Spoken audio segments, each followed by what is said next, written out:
welcome to another episode of The Flank. I'm joined by the one and only, the human turret, one of the best ARs to ever do it, the world champ himself. Give it up for Sam LaRue, a.k.a. Octane. We got some of the best analysis in the game, the world champ, Christopher Duarte, Parasite. We got the executive producer, Benjay Nassim. And today we got a special guest in the building. Give it up for the multi-world champion, a multi-champion, a legend, an icon. Also like Pat to the Call of Duty space. Give it up for Jkap. What's going on, Cap?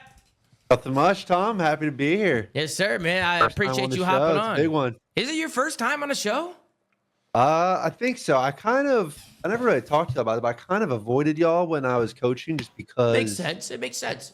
It's just a tough space when you're connected to a team and you go and talk about like the game and other teams, because just kind of there's no winning there, you know. Mm-hmm. If I say something about another team, it's like, oh, we shit talk. I don't know. It's free game too. Yeah, I just stayed out of it. I get that. I got a lot of people are like that. That's why it's hard. We always appreciate when like coaches or players come on the show, because we do understand that, like, you know, it's not always like a good look to be talking about certain things, or maybe they just don't want to say something they don't want to say. So, you know, that's why. Shout out to all the guests that we have on the show. We really appreciate you guys coming on.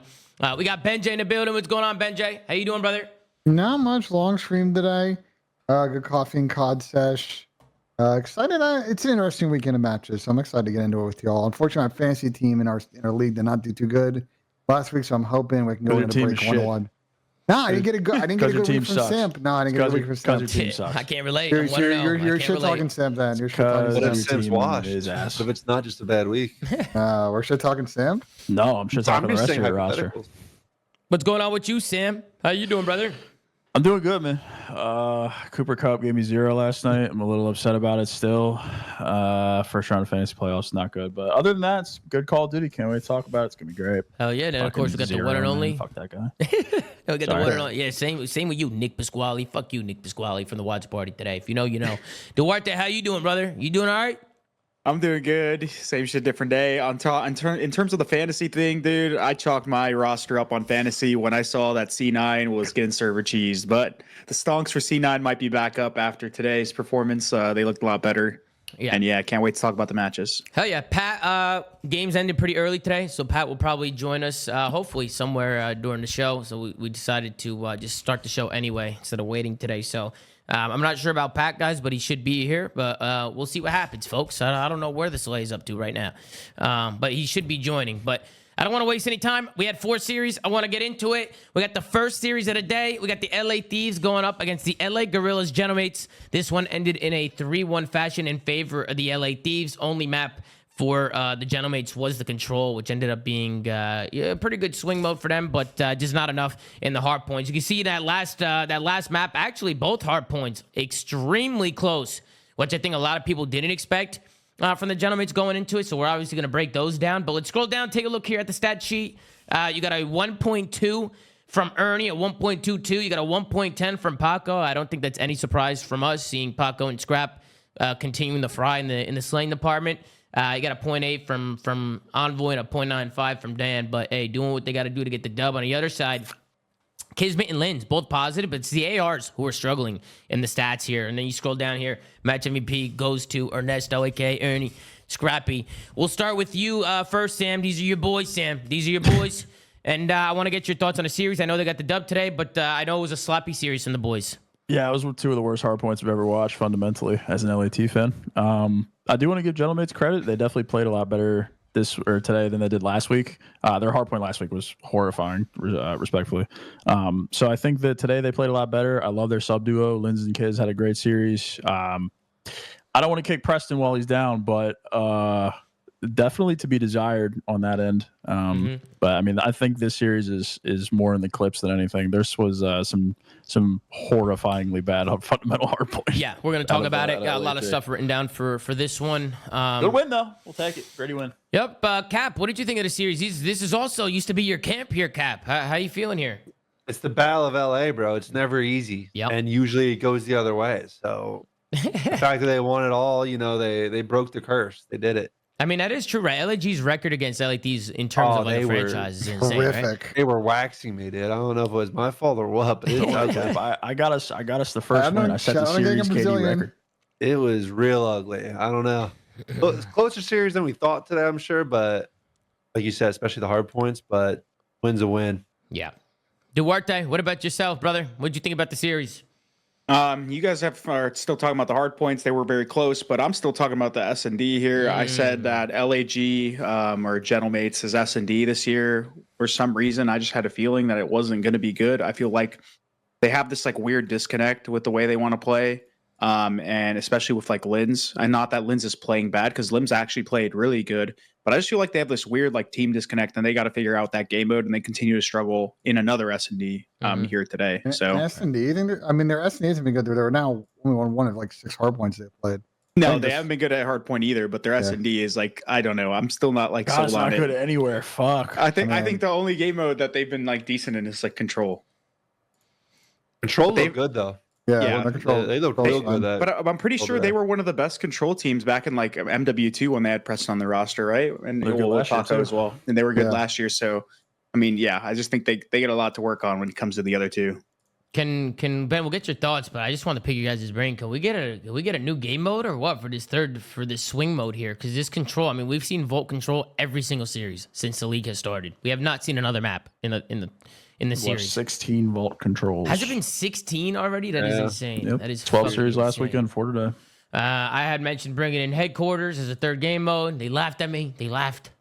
But I think it would actually be much better than what we're watching now, personally. Isn't headquarters basically hard point? Yeah, it's hard point, but also like has like S&D involved too. Because when you cap the point, you have to kind of like play your life and so it's kind of like a mix of both game modes. Cap. It's a mix of S&D and hard point, in my opinion. But what do you think about it, Cav? You like it? You think I'm spitting? Probably. I don't. I think you're fading on that one, brother. Slowly. Why, Cav? You don't like the game mode? I mean, you're just, I just think it's absolutely the same concept as hardpoint. Like you said, like you need something different. Like the CTF control, they're well, CTF would be great, but we don't have that. Uplink, but like those game modes are different, like clear cut different. Headquarters was just like headquarters were like the old school version, and then they made hardpoint because like, oh, here's like a better version. Because headquarters was around back in like COD 4, at least maybe before that. Yeah, it's a classic game mode for sure.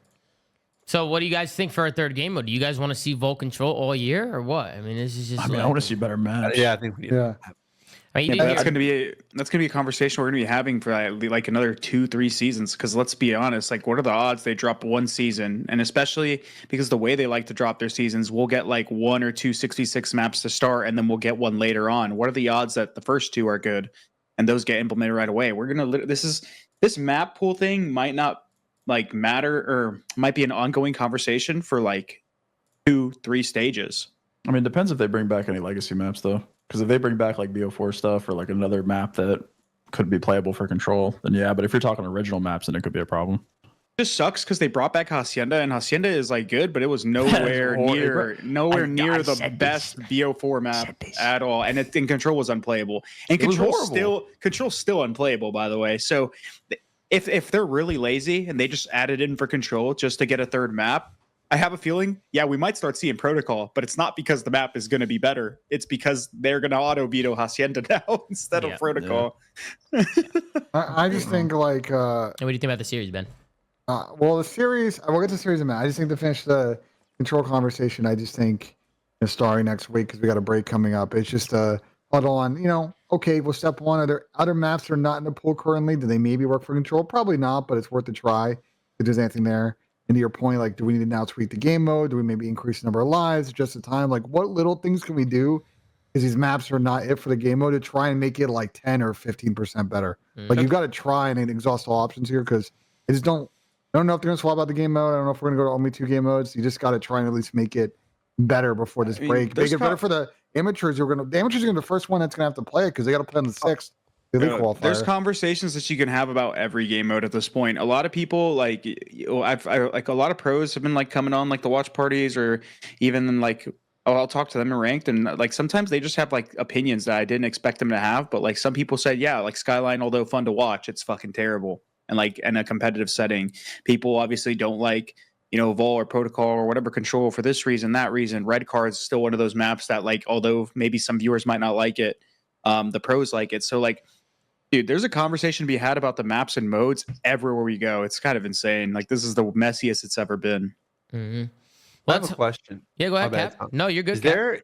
Is this conversation about changing the mode? Is this or like going to like all hardpoint S&D? Is this actually happening like within the league and like the players, or is this just like, are we just is this type of thing? Like I'm genuinely asking. Nah, How- You think the hypothetical. players are It's- going to organize themselves to complain about this game mode?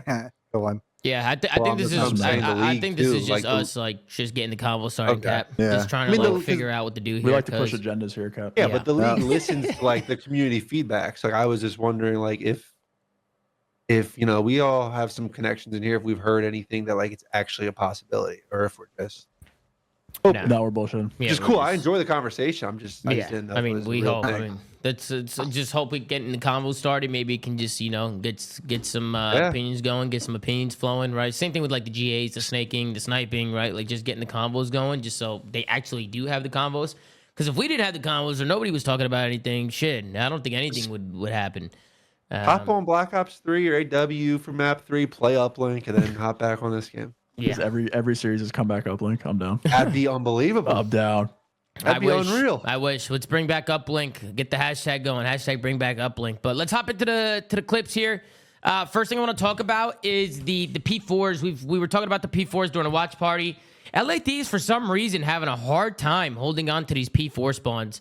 You can see now kind of how it all unfolds, but they just instantly go down, which is not something you usually see on a P4. What do you guys think went wrong here for LA Thieves? Do you think there's something that they're doing wrong? Maybe they're just playing a little bit too aggro or too pushed up. Maybe everybody can't be channeling off the rotation here. But what do you guys think went wrong here for the Thieves? I think they're just in a shit spot. They're just double committed at old. Couldn't get out by the time the spawners came up, and they just got trapped. Instituted. Yeah. Yeah, I almost feel like it's a little weird that while two players are still on old, you have like one guy playing his life office. Like if they're just gonna play old, like don't you think you gotta help them old or like just? I feel like them pushing through old and mid street was just too easy. Like it seemed too easy. Like you see guys are number old. two.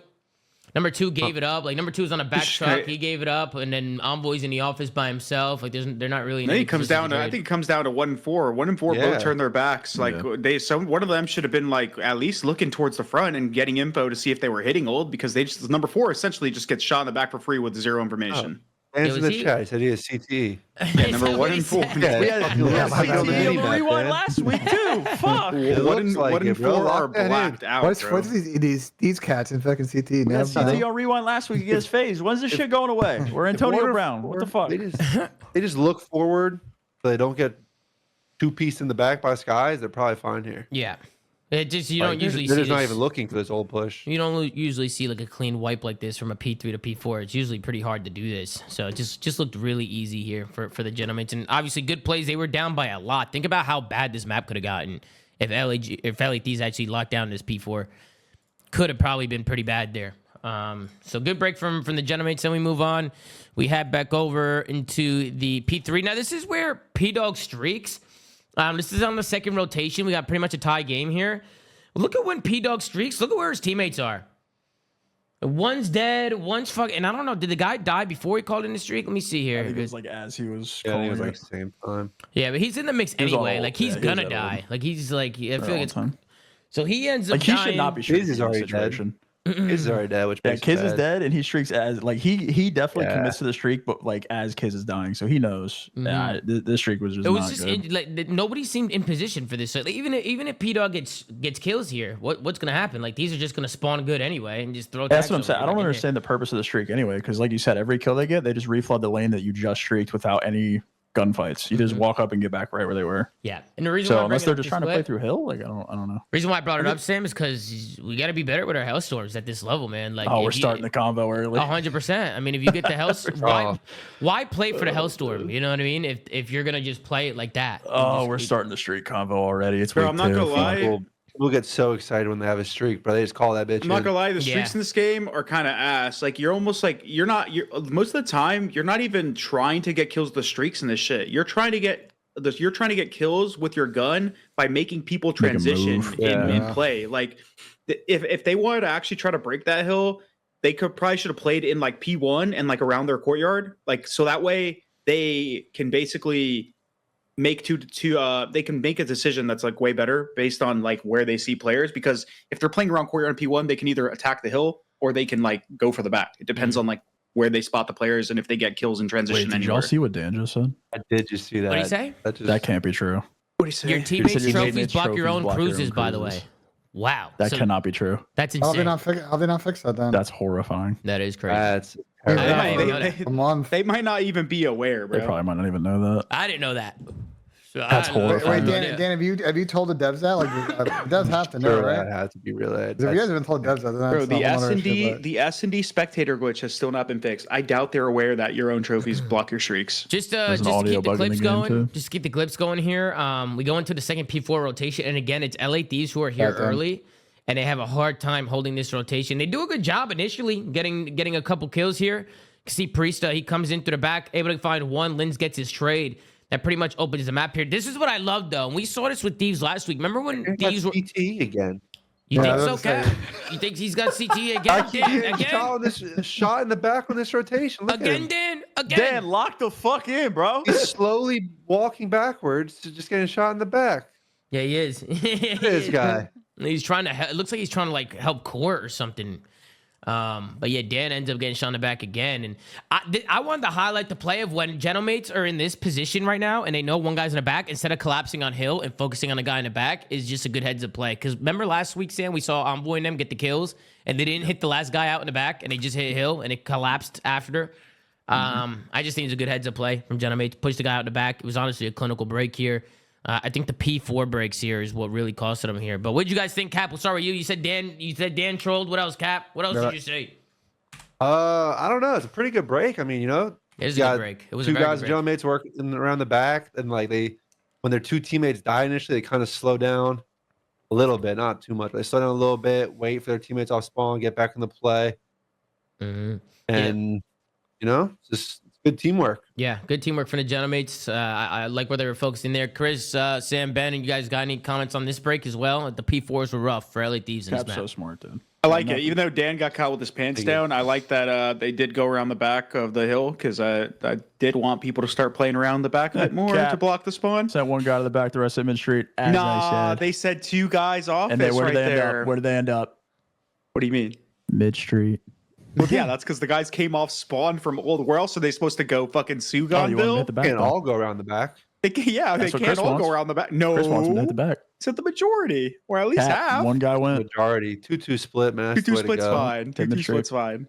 Nah, Two Sam, splits always the way. Sam just Hit the keeps street. Sam just keeps trying to argue this like just flood mid street Hit mid-street. agenda. One guy to It's the back, hit fucking mid-street. ass. One guy to the back. Can we talk about how LAG might have gotten screwed here because a guy in Hill died to a fucking trophy?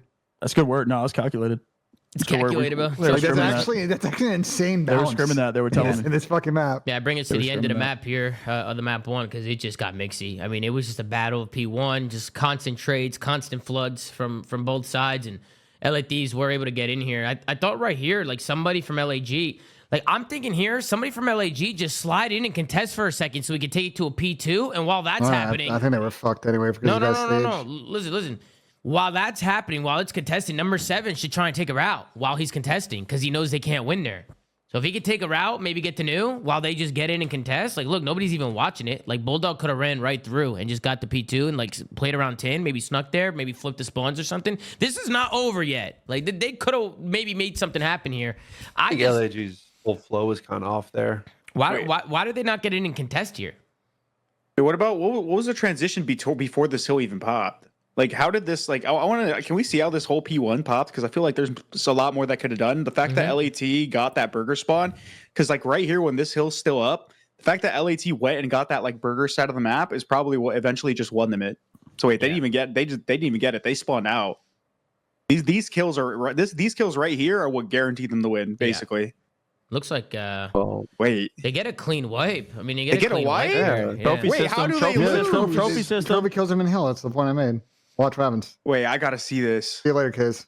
oh, Oh, And like they were in a good setup, and like they then were watching six- street. and like, then 6 just peeks and dot. Oh, that I mean, was it's like how do you? You know what I'm saying? Like was a this is good a map, tough balance. That Sky's was- that also was said good. in the it's chat. fire. Sky said in the chat, Kindness. Caesar said that he trolled, but before he gave up dump, he said. Oh, I we're mean, this is still fine right Wait, here. Wait, spawning. they We're sprayed split it. spawning. Well, that's No. another thing that just happened. Look at they just spawned behind them. Yeah, Caesar They're not ran forward. blocking. Yeah, Caesar just ran forward instead of wrapping left. I think number 8. It's number 8. If number 8 peaks glass, that starts to fucking He flip did. He him. did push up glass pretty Without far there. what he pushed up glass, but nobody was blocking. You can push up glass as long as somebody's blocking. But Yeah. if he pushed it out, Demonic. Oh, it wasn't Someone's Caesar. got never to mind. stay I was back a blocking. little bit. It's not really Mm. simple, to be honest. Any thoughts on Yeah. the first map, guys? Any final thoughts on map 1? Trolls at everybody. I missed it live. I think I sat down when map 2 started, so I did not see that. That's a tragic loss for LAG. Yeah, that was a tough on map for them, everybody. and the fourth map is tragic as well. But let's keep it pushing. I don't have Tragic much for us. Tragic for the viewers. I don't have much in the S&D, to be honest, but I do wanted to talk about their mid-round situations because, Sam, I know you made a comment during the watch party, and I couldn't agree with you more. Like, it seemed like LAG in their mid-rounds were struggling, and here we have a 3v3, right? LAG are looking to retake here, so I just kind of wanted to play it out, see how you guys think LAG is playing it. I just think LAG are too slow to make plays sometimes. Like, so much sliding around. There's no coordination here. They're kind of just, like, in the middle of the map. I think they're trying to push through mid now. But as time's dwindling down, they end up going, around the back here? Like, they kind of slow play it. Ghosty's, he's alive. Good plays from the Bulldog to finally get in here, find one. They don't got a lot of time here. And ends up costing them. Bulldog was going crazy today, by the way. But Dylan Envoy, 1v2 clutch. No time left on the clock. And Dylan's able to make his play. I like the play from LAG. I just want them to do it a little bit quicker, to be honest. Yeah, they were clearing every corner, which I do respect because you got to be thorough. But like they were literally clearing every single corner. Mm-hmm. Like you got to collapse at some point. They just didn't give themselves enough time. They think someone was out, like bedroom or something. I don't know. I think they were It looking looks for like a it kill. looks like someone might have shown there earlier in the round, like scrap, and then he wrapped back. I don't know how we got here, but I do agree they have to be quicker. Sam, what's the biggest thing with you with LAG's mid round? Like, what did you think? They was just the look like biggest they don't issue? know what like they look like they don't have a vocal leader on the mid round or just someone to like say, "Yo, we're doing this." It looks because like I mean that mini map was just one round, but that was kind of how they normally play the mid rounds in the maps that they lose anyway. Is they just look like they're indecisive. They're separate. They don't know like, yo, let's just get together, hit something out, trade, whatever. Like, yo, let's go our side. Like how they want to retake or plan or whatever. It's just they seem very indecisive when it comes to mid round decision making. And I don't know if that comes from someone not speaking up or what it is. Yeah, we have another mid round here, 4-3 round. It's a big round because LAG could potentially tie it up here. And you can see in a 3v3 situation, two guys try hitting sight while one guy sits back, and Paco just flanks both of them. Easy two-piece for Paco. Not sure what happened here in the 3v3. It was actually a 3v4, but Envoy ends up getting picked here, top cat. So, boom, 3v3 situation. I mean, what do you guys want to see LAG do here? In the 3v3, they have the bomb. I mean, what is a play here that they can make? Because it seemed like what they did, they had two guys chow to sight, but one guy's still in spawn. So, it's just like, again, like you look at these and you look how coordinated they are on sight. They kind of just run into like a crossfire there. Anything you think LAG could have done differently here in this round and maybe tie it up at 4? I mean, I think it's just mini map hindsight if we were to say anything. Oh, they yeah. just, I mean, they ran into the stack. Like they could have hit A and been one guy there, and they would have been fine. But they ran into the stack. Like if they're gonna hit A though, I would say Preston should go play their side. Like the way Lins and kids are fighting this, Preston should be going like their work side. up their side with them. Yeah, like meeting them on A bomb rather than splitting off. Like beds. Like if your goal is now to take A, and someone's making that call, like he should be working that slowly. Like cut down angles from their side and just help them. I don't know. They had to have known people were on A, right? I mean, they're late to it. They're sitting in spawn, so they have to know that the map controls, they gave it up. Yeah. So, I mean, I would even like to see them maybe even work on the ground or maybe work some picks or something or trying to like do something. They have a lot of time to work with. You can also work like top cat. So it just looked a little weird. Like that round was a little weird to me, but yeah, not too much in the search and destroy. Want to take us over to the control, going to the 1-0 round. This was just a big round here because it gets down to a 1v1 here at the very end. Actually, the next two rounds end up getting down to a 1v1. So just to let it play out, it was a 4v4 situation. Scrap's going to hit Lion.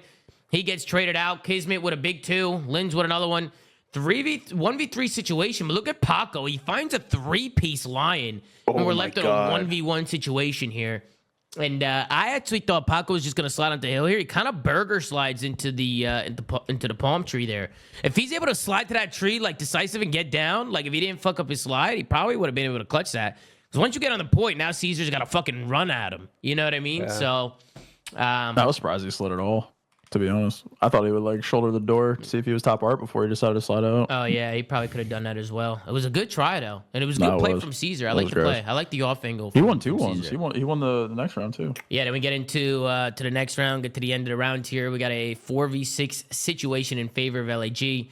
Paco's gonna try and slide in. He finds one. The trophies continue to find kills. Now we got a 2v4 situation, and LA Thieves honestly was Ghosty and Envoy who did a great job. Keeping this close. Dan was able to find a kill on the point, make it a 2v3 situation, and now LAG, I mean, they try running right through Lion. LA Thieves. They try to get some trades here, but I thought LAG did a good job with the number advantage. So one comes all the way down to Dan Ghosty in a 1v2, and honestly, probably could have won it maybe. I love the route. I thought he won it. It was a good route, good try. Just missed the pre-fire. Yeah, I think Caesar just had the head glitch. The dead body was in the way, but it was good plays. Who was the first guy he killed? Preston, I think. Does he like sound horror him here on the slide? Because if Preston doesn't like try to get him weak, Dan probably just wins this for free.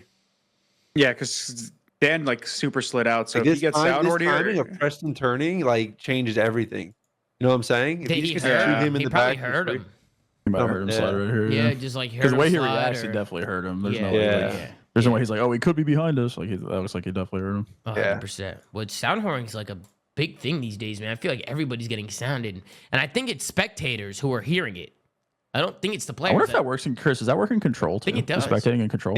I feel like it does. It's got to, right? It's got to. Here we go over to the skyline. Again, I want to go to this P4 hill right here to start off the map 4. Look at the spawns that LAG get here. I'm thinking that this is a break all day to week for LAG, and they're going to run away with it and get some more time here. But what happened here for LAG? Because they end up losing this here. You have one guy work the hill together and get smoked. Yeah, I mean, this was just good plays from LA Thieves to somehow clear them here. I mean, I don't know how that happens. This was such a big. These are such big fights here for LAG. They did the hard part, cut the spawns, and somehow, some way, LA Thieves was able to do something here. Just good crossfires. Just all hit the back. Yeah, they all just walk in and then scrap. Dan cuts No, they spawn there and then Dan hit. Oh, you mean off hold? What the? Hold on, wait. They hit top mid. Wait, hold on. When did they kill Envoy? Okay, never mind. It was literally a split second. It was literally like as they just slide out and try to kill Envoy. Number one gets to the door in time and cleans them up. That's like why they died so quickly. Yeah, they just rushed it. Interesting or great plays there from LA Thieves. I like how LA Thieves played tight and didn't overchow. Like they made them slide in, right? Like just play tight, play discipline. A lot of times there, people might chow and get overzealous and throw their life away, but good job from LA Thieves to play tight. Paco also got a stun off there. The guy was like outside of showers, got stunned and was out of the play. I don't know if you guys saw that, but that was actually ended up being pretty big in the trades. Great play there from Paco using those tacks. We talk about those tacks a lot, Benjay. Got to use your tacks. Absolutely. Then we get into the second P2. This is where Thieves get broken, and Sam, you were losing fucking composure here. You're like another P2. Dude, there down was the like fucking two window. P2s that they got broke on. This one, I don't know what happened here. Though. Dan, let me wind it back a little bit more here, actually. So really, a Gcat spawn in the back, so it's kind of tough. Yeah, Paco's kind of holding a crazy angle there with a sub. That's more what I was tweaking about is that right there. Yeah, that was a crazy angle right there. But then they get 3, and then Scrap gets the 4th, but they lost the spawns. Scrap makes a good play here, re-pinching these guys who spawn. He was about to flip back, but he gets pooped on. That's an issue. He gets pooped on here. He shoots too early. And he gets Caesar Sky's bueno. I know Caesar's in the chat. Poops on him. It's just a great win because LAG, they get a lot of time here, keeping it close. I thought for a second there, Scrap was going to be able to make a play and get in there. But yeah, maybe some overchows coming in from Thieves on a rotation. Yeah, I think Paco was just heat checking the rotation a little bit. Then we get into the second P4 here. Again, Thieves don't hold the back spawn. Scrappy goes to pick up, Dan Ghosty, he goes right here, and they kind of just give it up. As soon as Lins wins this, or Kismet wins that 1v1 in the back, Dan's by himself. Can you back it up a little bit, Tom? Yeah. I think if this is the P4 I'm thinking about, I was looking at Ernie on the rotation for this. I wanted to see if what I thought. I can't remember. A little bit more. Can't remember if this is the one where I think maybe Ernie, it's not.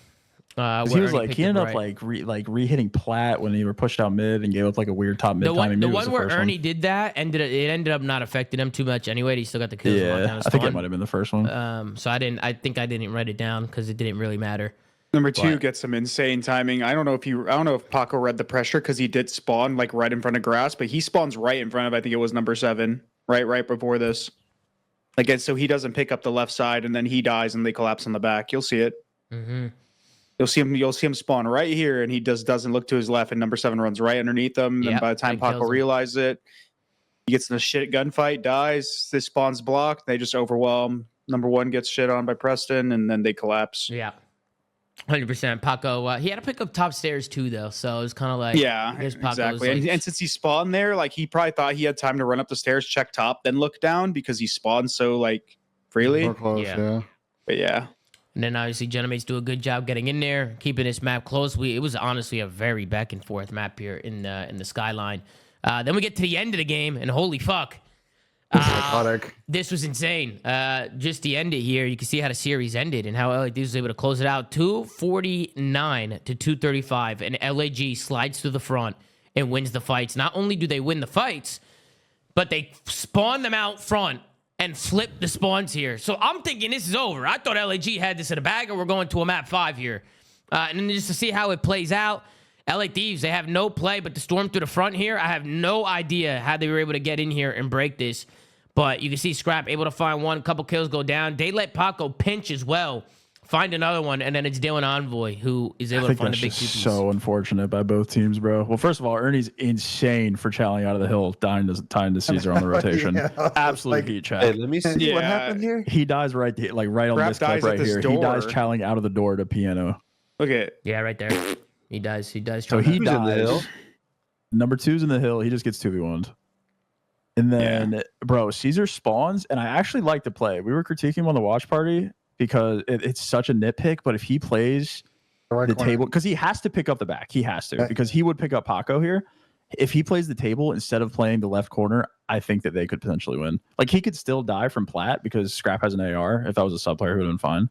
But like, it's such a nitpick. But if he plays that right corner, I think he gives him a way higher chance of holding this. Yeah. I want to see anything, number 5 in Hill, Preston might be able to see this. his back right? Saying like if he lays down Hato, he could kind of watch his back right maybe, and then Caesar can stay tucked and watch like plat stairs and left. Oh, you mean like the drop down? Yeah. Like P-Dog can get could. eyes on right from Hill, and then Skies can kind of stay down from right, but pick up left. Yeah. It's just there so are- tough because Caesar read it well. Like, he played it correctly, but he just like just the corner he picked just. I know. I was gonna say something else. I know it ended up coming down to this, but did you guys? You didn't write down your notes because I for sure thought you would have probably brought it up. But did you guys remember the play where Dan was literally a U by himself and like stayed alive behind the wood wall when he was like pincered in by the entire like LA Thieves team on the hill prior to this? Yeah, I do remember that.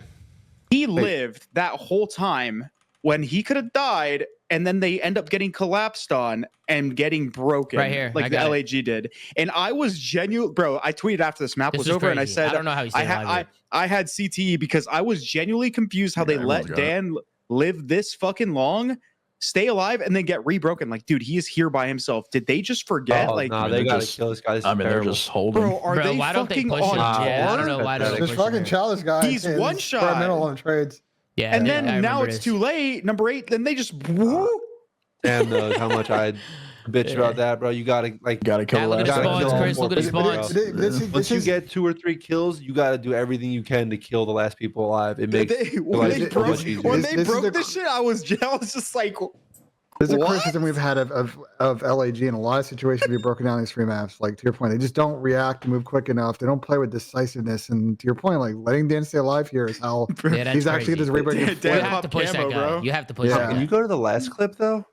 When Like the end of the game? when LAT re-breaks at like the spawns, they get Ernie spawns up top in P2.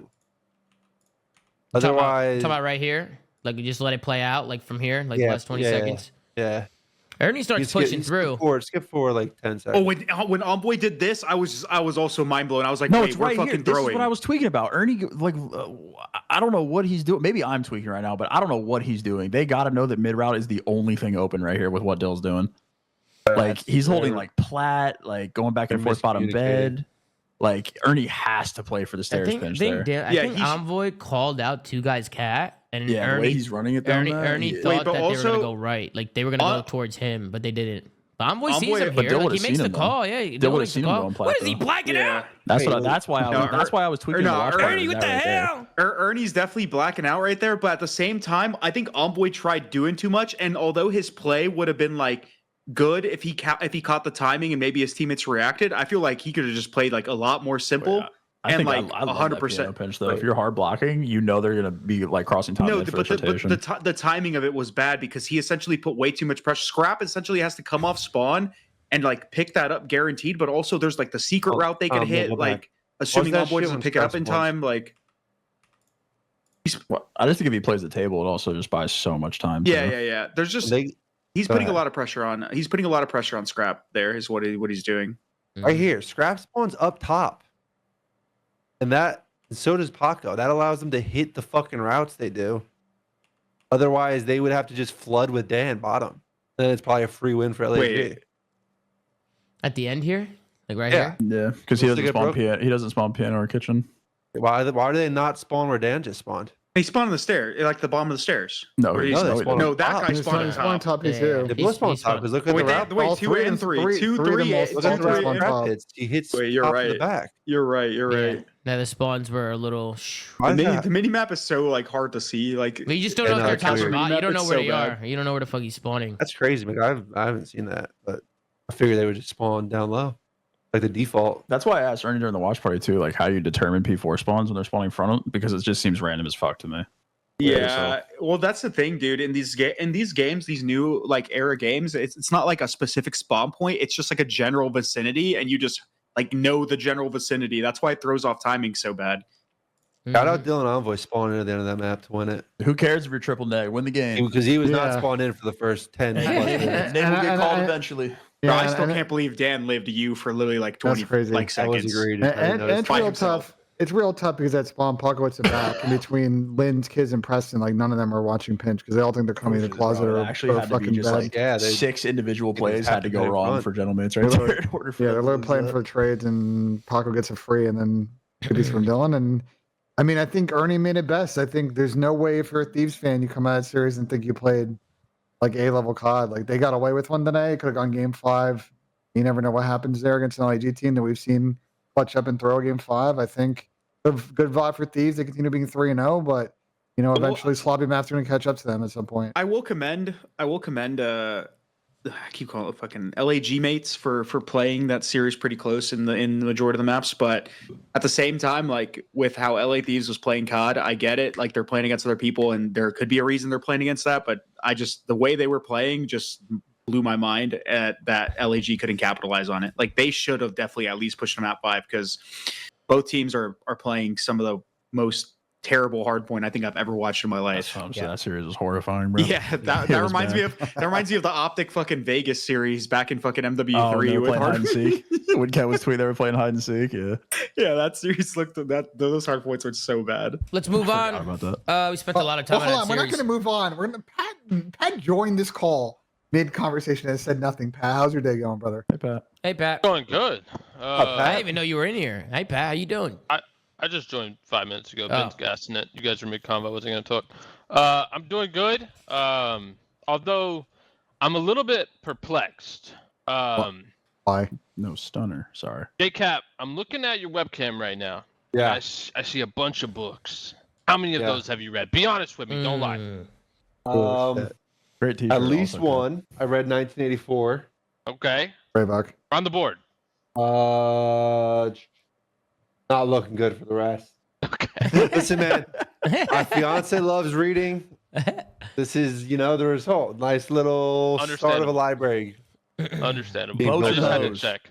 All right, let's move on, guys. Let's move on to the next series. We got Cloud9 going up against the Minnesota ROKKR. This one ended in a 3-1 finish. Cloud9 get their first W on the board, so shout out to Cloud9.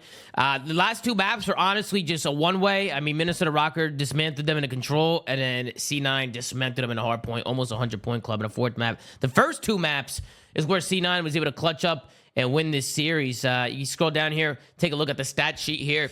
We got a 1.16 from Mac. What a series from Mac today. What Who a picked fucking that guy in series. fantasy?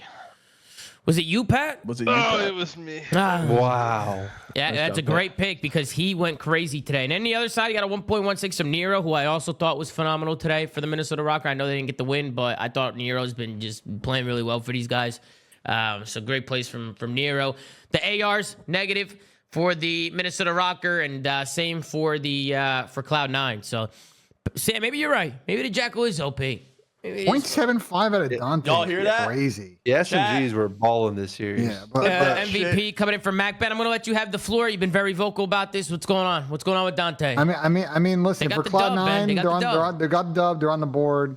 I just think going into this next match, I want to see Dante be that guy and get some nice momentum going into the break. Because if he has another struggle series, like he's got to figure it out over the next 3 weeks, or this Cloud9 team once people kind of know their best maps, they know how to veto, they know how to play.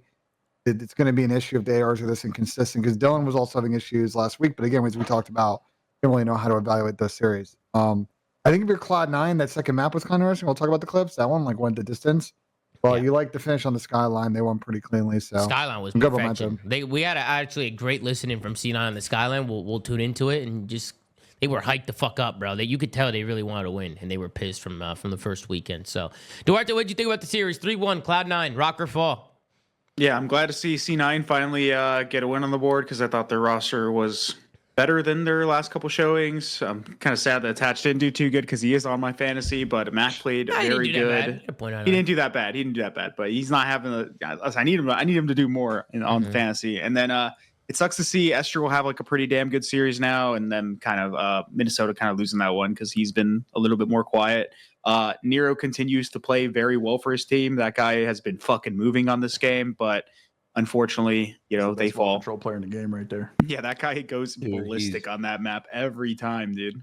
Yeah. I will say Cloud9 0-3 now in control. So obviously, yeah, they've been struggling. let's see what they're gonna do about that. Those first two series though were a little. Well, this one they got slaughtered. They got 3-0 in this one. That's what I'm saying. Like, I don't. You know what I'm saying? No, we'll give them one more chance, but then it's an issue if they don't look better. Yeah. Agreed. Their controls looked a little shaky, but we'll hop into the clips. Got the first map here. Got a protocol hardpoint. Want to highlight the full 60 here for the Minnesota ROKKR. We've actually been seeing this hill being broken a little bit, but this is the full 60 hill. This is the money hill. And I thought they did a great job locking it down. Ezreal finds a big two-piece out boat. Nero on that hard point. Great shots from Kremp, but it's the trades coming in from Geo, and they're able to lock this down and soak up a lot of time here. This is when ROKKR... Back that up. Wait a second. You want me to back it up, Sam? What did you see, Sam? What did Sam LaRue say? Back it up, bro. It's back How all the did way they up. get broken with an Ezreal two-piece on boat? No, they don't get broken. Places? They hold this. No, yeah. Yeah, they hold it. They lock Or this no, the fuck down. Yeah, that's what I meant. Yeah, they actually locked this the fuck down. Saying this was a full 60. This was actually a really good hold from him. I actually Whoa, Sam doesn't watch the games? Shut up, bro. I'm I watch kidding. every You gunfight. I don't blacked hear out, brother. You got to understand how many times we've already You don't seen remember this Sam. Blacked gunfight out, though? we're If you good. watched it? What'd you say, Good Sam? shot. Cap? No, I'm just Sorry, I talking blacked about out. No, you're good. Just a big two-piece from Ezreal. Obviously, Geo gets the trades, and you can just see Cloud9. I mean, they cannot get in there. They're nading each other. Geo's doing a great job in his hard point, staying alive, picking up all these kills. This is a great P4 here from the Minnesota ROKKR. They end up blocking out all this time. At this point, if you're Cloud9, you're already thinking about rotation. Just got clean wiped, 20 seconds left to go. I think it's just constantly pushing out boat and getting those kills. But a lot of people like to break through big door on this hill. So I think that's what people focus on the most on rotation is like boat and big door. That's your only option other than running through gotta a door. get- you gotta get big door- going big door and zip is spiral. like nearly impossible. I mean, you see people like try and take routes, like subs. They'll try and take routes and like try and go zip or try and do something weird, but it is a very tough hill to break, and we will see some breaks on that hard point here in the near future as we go into the next clip here. We go to the second P2 to P3. I thought it was just a great transition here from C9. So right now, C9 had the bad spawns going into P3 here, but I like how they stay disciplined. Look at all of them on the rotation here, what they do. They end up playing through mid, nobody hitting old. They end up double teaming the guy down low. Paul X having a rough map one here, 7-17. He actually started the first week good, but he had a rough map one here. But just hitting through underground. I'm going to pause it here. Look at how different it looks now after 10 seconds. Just from a nice team push through underground and through mid. I feel like sometimes you see teams, they'll send one old, and then somebody's trying to go around left, and then two guys are trying to go low, and nothing's coordinated. That was coordinated from Cloud9, and I really like that play there. So beautiful break, beautiful flip. Cloud9 able to get, lock down some time here and bring it back. So just wanted to show some love there on the break. All right, you don't always got to hit old with 15 seconds left. You can work something together as a squad, and that might be Coach Lamar coming out a little bit. Then we hop into the next clip, and this is where we see a P4 break here on the second P4. C9 actually break in here. So ROKKR, full 60 on the first one. Can they do it again on the second one? They rotate early, but let's see how they're able to break on in. Trades go down. Ezreal finds one, but Matt quickly trades him out. And does he just slide in through big door here? Uncontested, and he finds one. He slides in uncontested through big door and finds one. Geo's outside playing some like cruddy spot that ends up getting put to zero use and letting a guy fly in. Look, he's outside. He's laying down somewhere. Does Mac pitch P2? Oh, yeah, he pitched Yeah, P2. he just pitches P2. Geo didn't see him? I don't Yeah, know I don't what. know I don't how. know I was where Geo confused. I remember is. that. Like Geo, like He's is underneath he? his opening corner. Did he turn? Or maybe he called it. He's gonna look at everything. Nah, yeah, he's Did he trolling. just he's turn trolling. around? I'd much rather have Gio just in the hill. Just get in the hill with your team so you don't have to just spaz out and look around. Like, it was different when Ezreal was out boat because they had all of C9 spawning zip side, so Ezreal knows where they're coming from. But when Mac wins the fight top mid and people are coming from P3, like, Gio has too much to look at here. He's kind of just bouncing around. He doesn't know what to look at. Mac catches a good timing, and it's a good break from C9. So maybe a little misplay there. Also, big door and spiral is like the only way to break this hill. Reason being is if you go big door, you spot the guy on the head glitch, and the guy that goes spiral, or let's say you send 2 guys spiral, if you go down, if you clear the bottom of the stairs, you can like slide deep into like the corner and like angle away from the players that are either looking at you, like where that guy is right there in that in the picture, like up against the wall, and you can kill the player that's on the computer, and like as long as the people out front are distracting him. So that's like the best way to break it that C9 played. Yeah. Great break there from C9. Just I think it stems from Mac just getting a blood mid, and then he recognizes that there's a gap there, hits through P2, able to find a window, and he gets in the hill and gets another one. So great plays from him.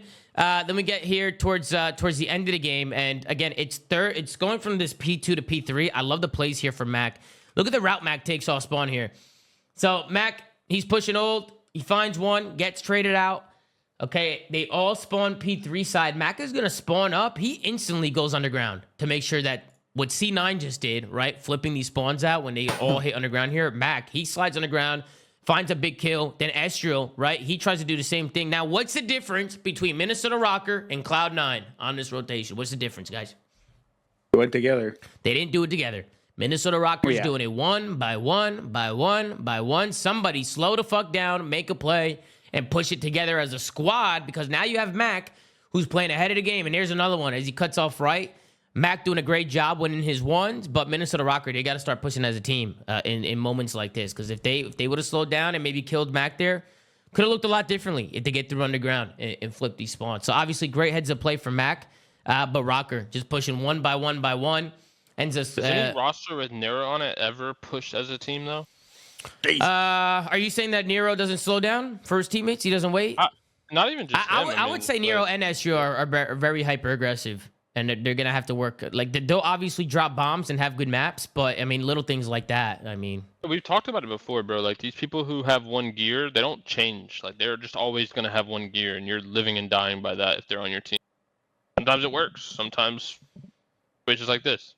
Yeah, I agree. I mean, teamwork makes the dream work, and Cloud9 able to close out the map 1. Any thoughts on the map 1, guys? Great work from Cloud9 to close it out. And we hop into the S&D. Paul X disaster class. Sorry, Paul. Mac Masterclass. It's a Mac Masterclass. It's a Polex disaster class. It's everything. Then we hop into the Skyline S&D. I want to get into the 4-1 round because this actually goes to a round 11. Cloud9 with a great start to the map. They go up 4-1. This goes all the way down to a round 5 here, and I think it starts here. Cloud9, they get the bomb down.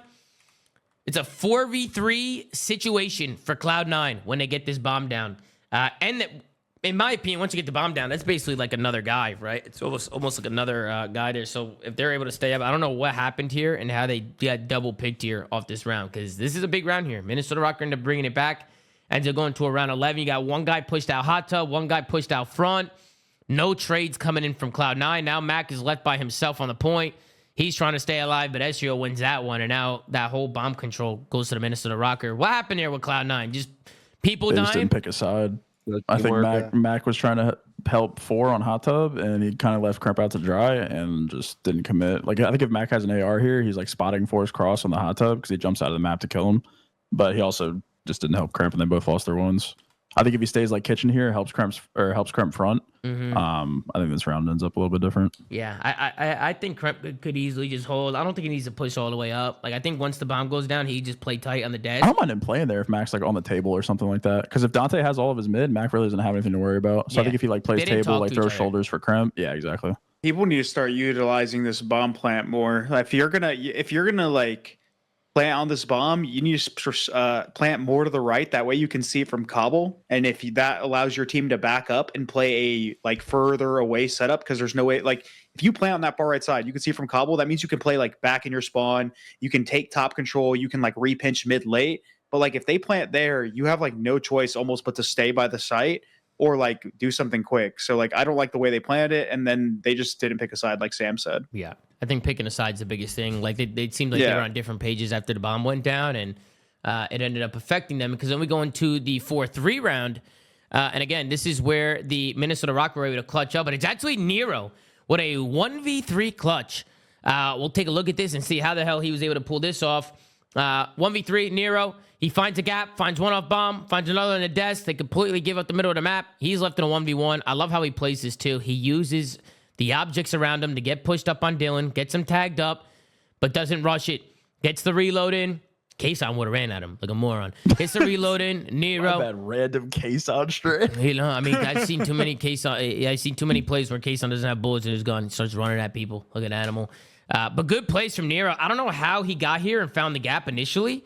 It's through underground. That's how he does it. He pushes through underground.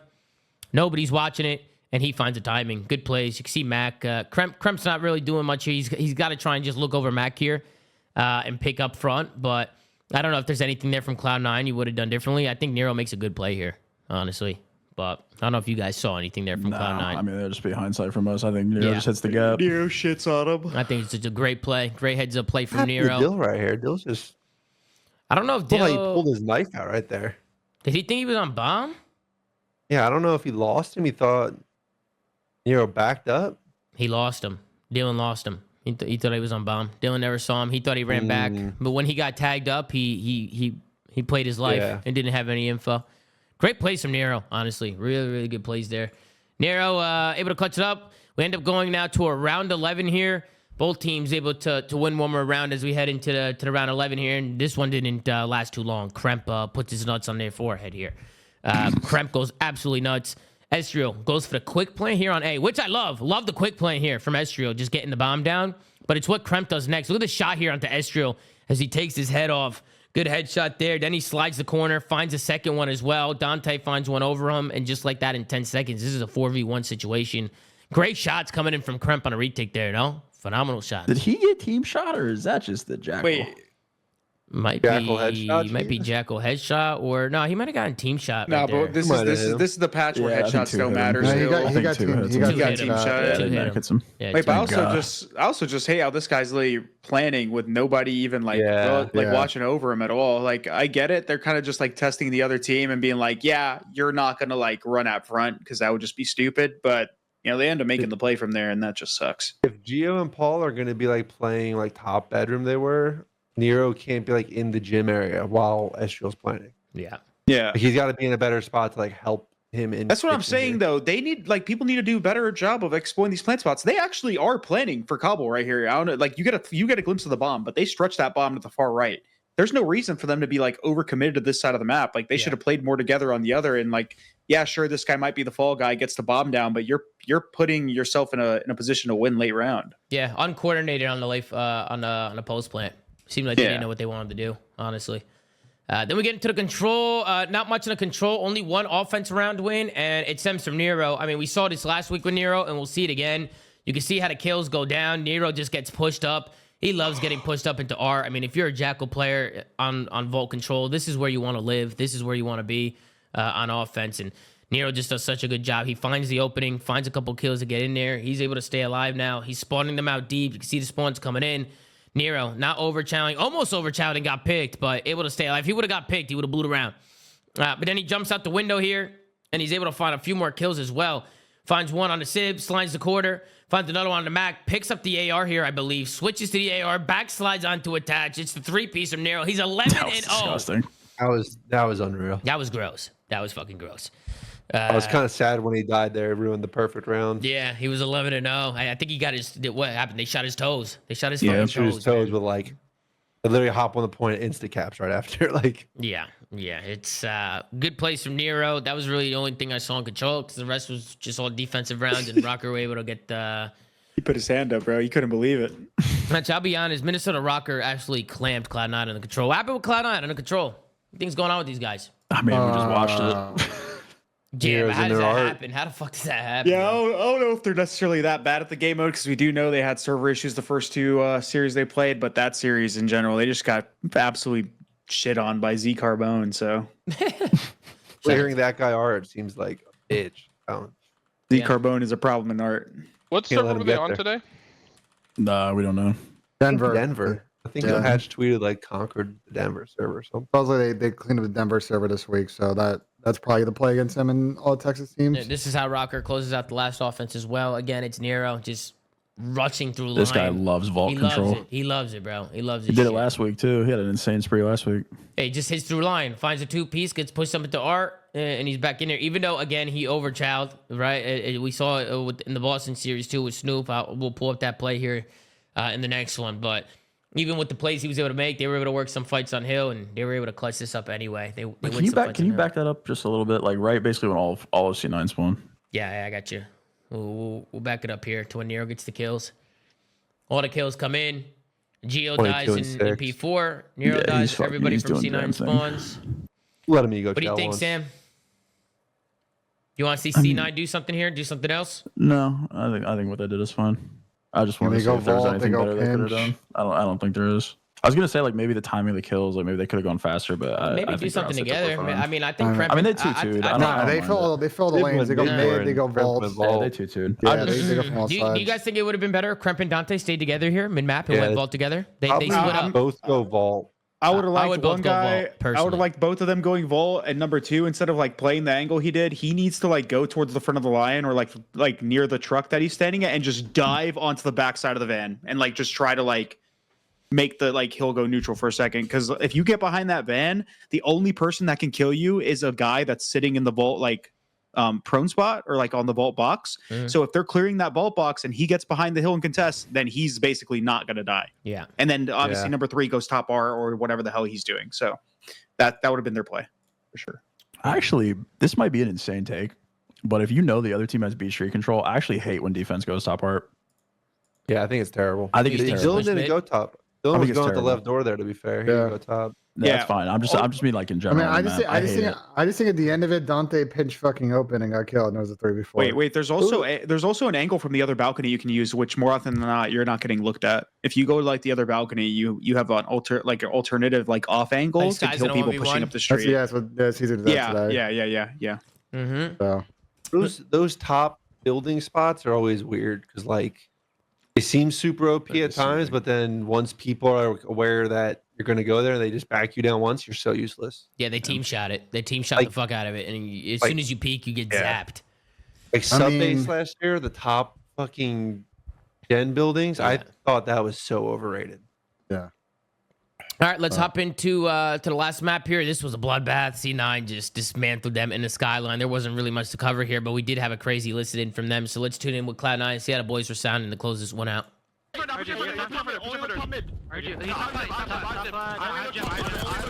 Top mid, one shot, two of them.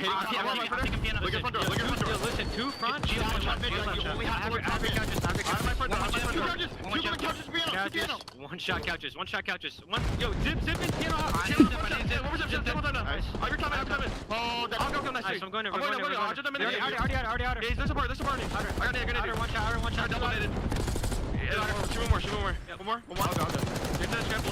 Yo, I flipped this one. Yeah, pause one shot.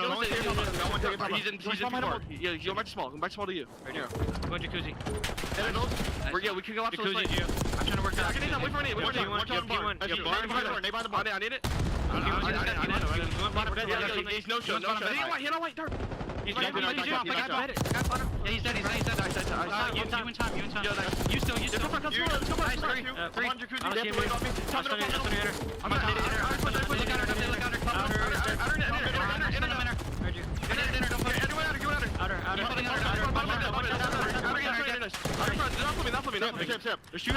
Three.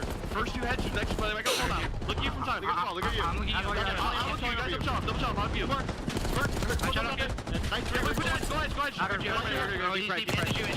you dead. Outer. Focus on you. We should go. We're short. I think we're safe. Someone go top mid though. Already did it. Jim Gio did. I didn't go by mid. One hit right out. Outer really.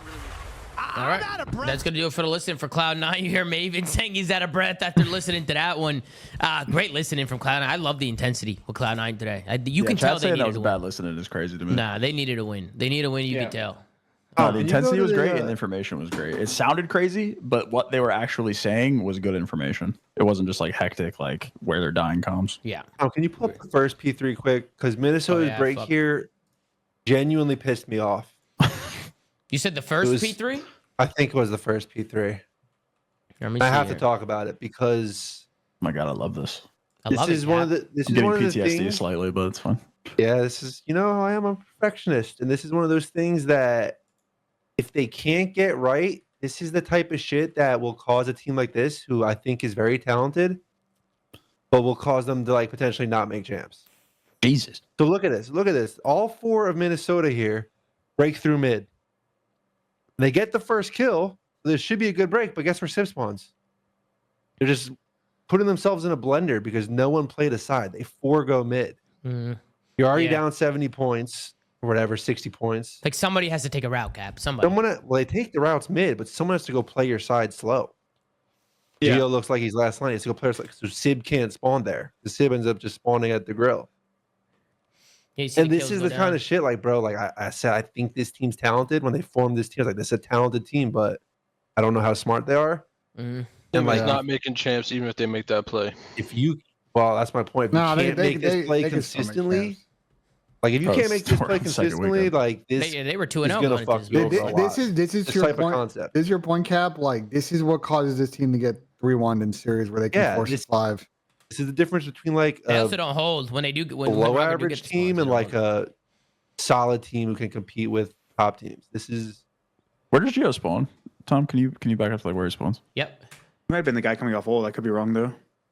Is he awful? Does he spawn out like deep? Like yeah, he spawns out deep, It was, like P2 it was before side. this. for this. Oh, this for is- this. No, he's right. It was before this, but It's he while spawns here P2's, like, anyways. still up at the Yeah, end it's of like it. the very right here. Looks like This life right there. Yeah, you'll see. So right he here. dies here. he That's- spawns that's- behind that's bump the one number wall. He six. spawns P2 side. He spawns P2 side here. He's Yeah, he bottom just needs to jam. go. He just needs to go bottom, seeing his He teammates goes are top. on mid. Yeah, he goes Yeah. top.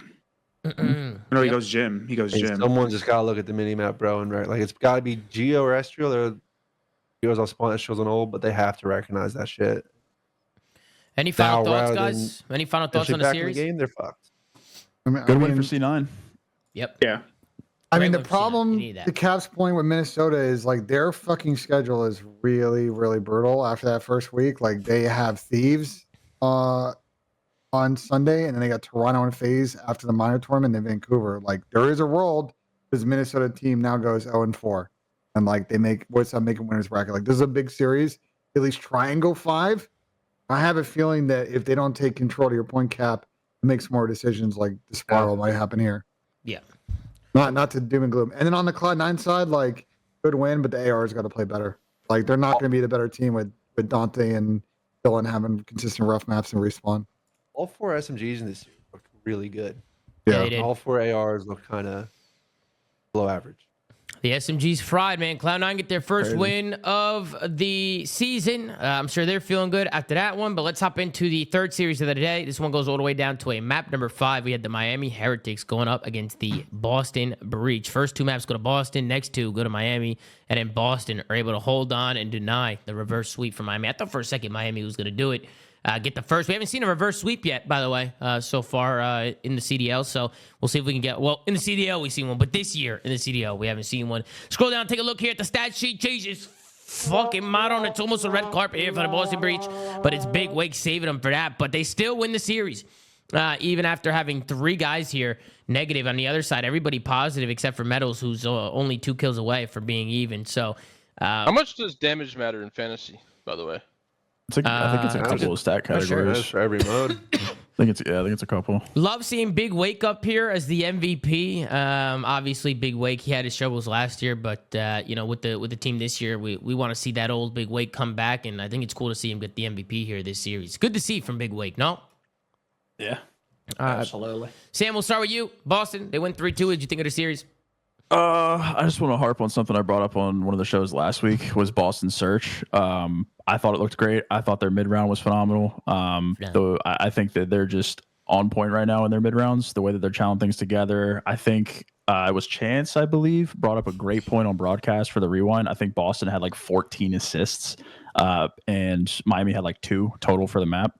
So I think that they're just challenging stuff together really well. And when you're in a mid pack and the skill differential between the teams isn't big enough to close series definitively, having Search in your back pocket is always going to be nice in extended series. And this series was a perfect example of that. Both Searches were absolutely clinical. Mm-hmm. I agree. Cap, what did you do to the series? I actually didn't get to watch the series. I went to the gym, so I'd be back for Getting the that Optic pumping? series. Slowly. But that stat line, I want to You're shout not out allowed to be on the Purge. show. You're not allowed to be on the show if you didn't watch. No way, Duarte. Oh, where Duarte, you're going, brother. Duarte, what'd you You and think? Pat. See ya, Duarte, boys. what'd you think of the series, Duarte? Jkap's a special guest. I don't think Cap knew he was going to be on the show today. I'm trolling, trolling. I'm I'm trolling. What'd you think, Duarte? I like the series just because it was another entertaining. All of Boston's series this split have been super entertaining to watch. They do lose the red card hardpoint finally because we thought those guys were like going to be the Don Juans of that map, but they lost it to Miami. But my more so is Boston's S&D is good, but I don't think Miami's S&D is looking pretty good either, especially because we saw them lose that round 11 prior, and then they just got obliterated in these S&D. So they're not looking too good in Search, but they seem really heartbroken over the. Go ahead. NJ stat. They have 25 first bloods in 46 rounds, which is 54%. That's really good. How many of those rounds do you think they've won? 40%. It's got to be low. It's got to be They've low. won 15 of the Oh, 25. fuck. You played 5 maps and you've tossed 10. So you're tossing two 4v3s a map. Like, That is not good. Some LAT stats. That's a great right there. Benjay stat. It's a great LAT, Benjay stat there. That's a great low Benjay stats. stat. But I will LSC low say, stats. It's a win in the that chat. map 5, brother, those guys, they are playing some of the worst S&D I think I've watched in my life. It just looked uncoordinated and just sloppy. The mini map, not on the everything same was page just at so all. bad. That's why I was gassing Boston, man. It just seems like everything that they do is just so decisive. They seem like they're on point together at all times in Search. Yeah. I'd out Purge for that stat line. That's assuming he's running. I don't know if he pulls out a third AR at all, but if he's running a sub, putting up that damage, that's obviously he's negative He's, 3, but like a lot of interactions, great damage, typical. Yep. Yeah, Purge likes Snoop to was, get- he likes to Snoop get was saying Purge is gritty. their IGL for Search as well today, which is not really surprising because he did it on Vegas. But I'm gonna say it. I know it's a repeat, but we can't gas this Boston team without gassing Doug, who put this team together. You think Just so, saying. Pat? You think we got I'm to just saying. Yeah. I think credit is due. You know, Did he actually put this team together or no? Is that a troll? to my understanding. I mean, they've been looking good. I mean, they're 2-1 to start off the season. So, I mean, it's better than last year. Well, I mean, Bro, last year they were struggling to get wins. all they did was get the academy team and then put them with Snoopy and replaced, I think it was Prolude at the time. Sounds like someone made a decision, Yeah, good decision, Doug. Let's but they go. weren't baby. doing last year. Slowly. Good point. Let's hop into some of the clips. First clip of the day. Is that a stair glitch from Snoopy? Is that a red card, Sam? that's a red card, bro. Is that the first red card of the season, guys? Whoa. That's blatant. Is that the Crazy. I got a red card in my hand right now. Wait, I'm wait, writing wait. this out. bro. Did he drop shot into that spot or was he just posted? No. Nah, he was there. posted. He was posted. Bro. No, red card. Might be the first red card of the season, ladies and gentlemen. Might be the first red card. I couldn't believe no one else said this shit, bro. He was here. Hold it. Oh no, that's dirty. Mm, Am No I one else said a handing word. I out the can't red even card? get fuck. Anymore. Am I handing out the red card? We're going to be all you right. might need that's that. a card, Yeah, bro. that's a card. That's a red card. That's a for card, sure. bro. It's a red card. Obviously, that's on Nice the one, man. pros. That's on the pros to decide what they want to do with that. But definitely a red card coming in. First red card of the season, folks. First red card going to Snoop. Imagine if like you could suspend him for a game. The GAs. Yeah. And then we go into the second. This P2 to P3 to P4. This was all fucking Boston here. Boston somehow puts Miami in a fucking blender here. I don't know what happened to Miami or why they couldn't gather themselves or kind of what was going on. I'm just gonna It's just kind of Boston's routes off the P2, bro. They were so good. yeah. They got- went got here all early. scrap to vault, and it's just absolutely Oh, what perfect. is that spawn? Which one, Cap? I'll let it play out from here. I'll let it play out from played here. out a bit. Yeah, we'll let it because this is going from P2 to P3. You can see the vault. This is literally perfect, bro. Like they know Miami's on new ahead of the rotation. They like got to get a cheese blood somewhere. They find Lucky Outer and then just hit art. It was literally perfect. Yeah, Meadows was trying to do everything he could here to try and stay alive and flip these back, but I think we're right here where Boston spawns. Right next to it. Is that Just a little normal? front art. well, Wait, Miami's hold on, Miami's hold spawning on. out front, so Wait, no. It's that parallel because spawns there, too. it's because number 2 look, so they're blocking ammo and like mid spawn at the same time. Spawns up, It's because free yeah, it's kill. because Like, number actually, two that's a took good that point, route, Chris. 'cause he's in the there's- middle of the staircase blocking There, both. Yeah. there's 3 spawns on this hill. There's the 2 ammo side, and then there's 1 art side. So it's So just he's like an blocking both of the emergency ammo spawn, spawns? bro. Yeah, he's blocking both ammo spawns, so they just get an emergency spawn. Yeah. But that is fucking cheese, though. I will say. Hey, That's where's just the normal unfortunate. spawn on that side of the map? That's just behind art. It's behind art. Yeah, Yeah.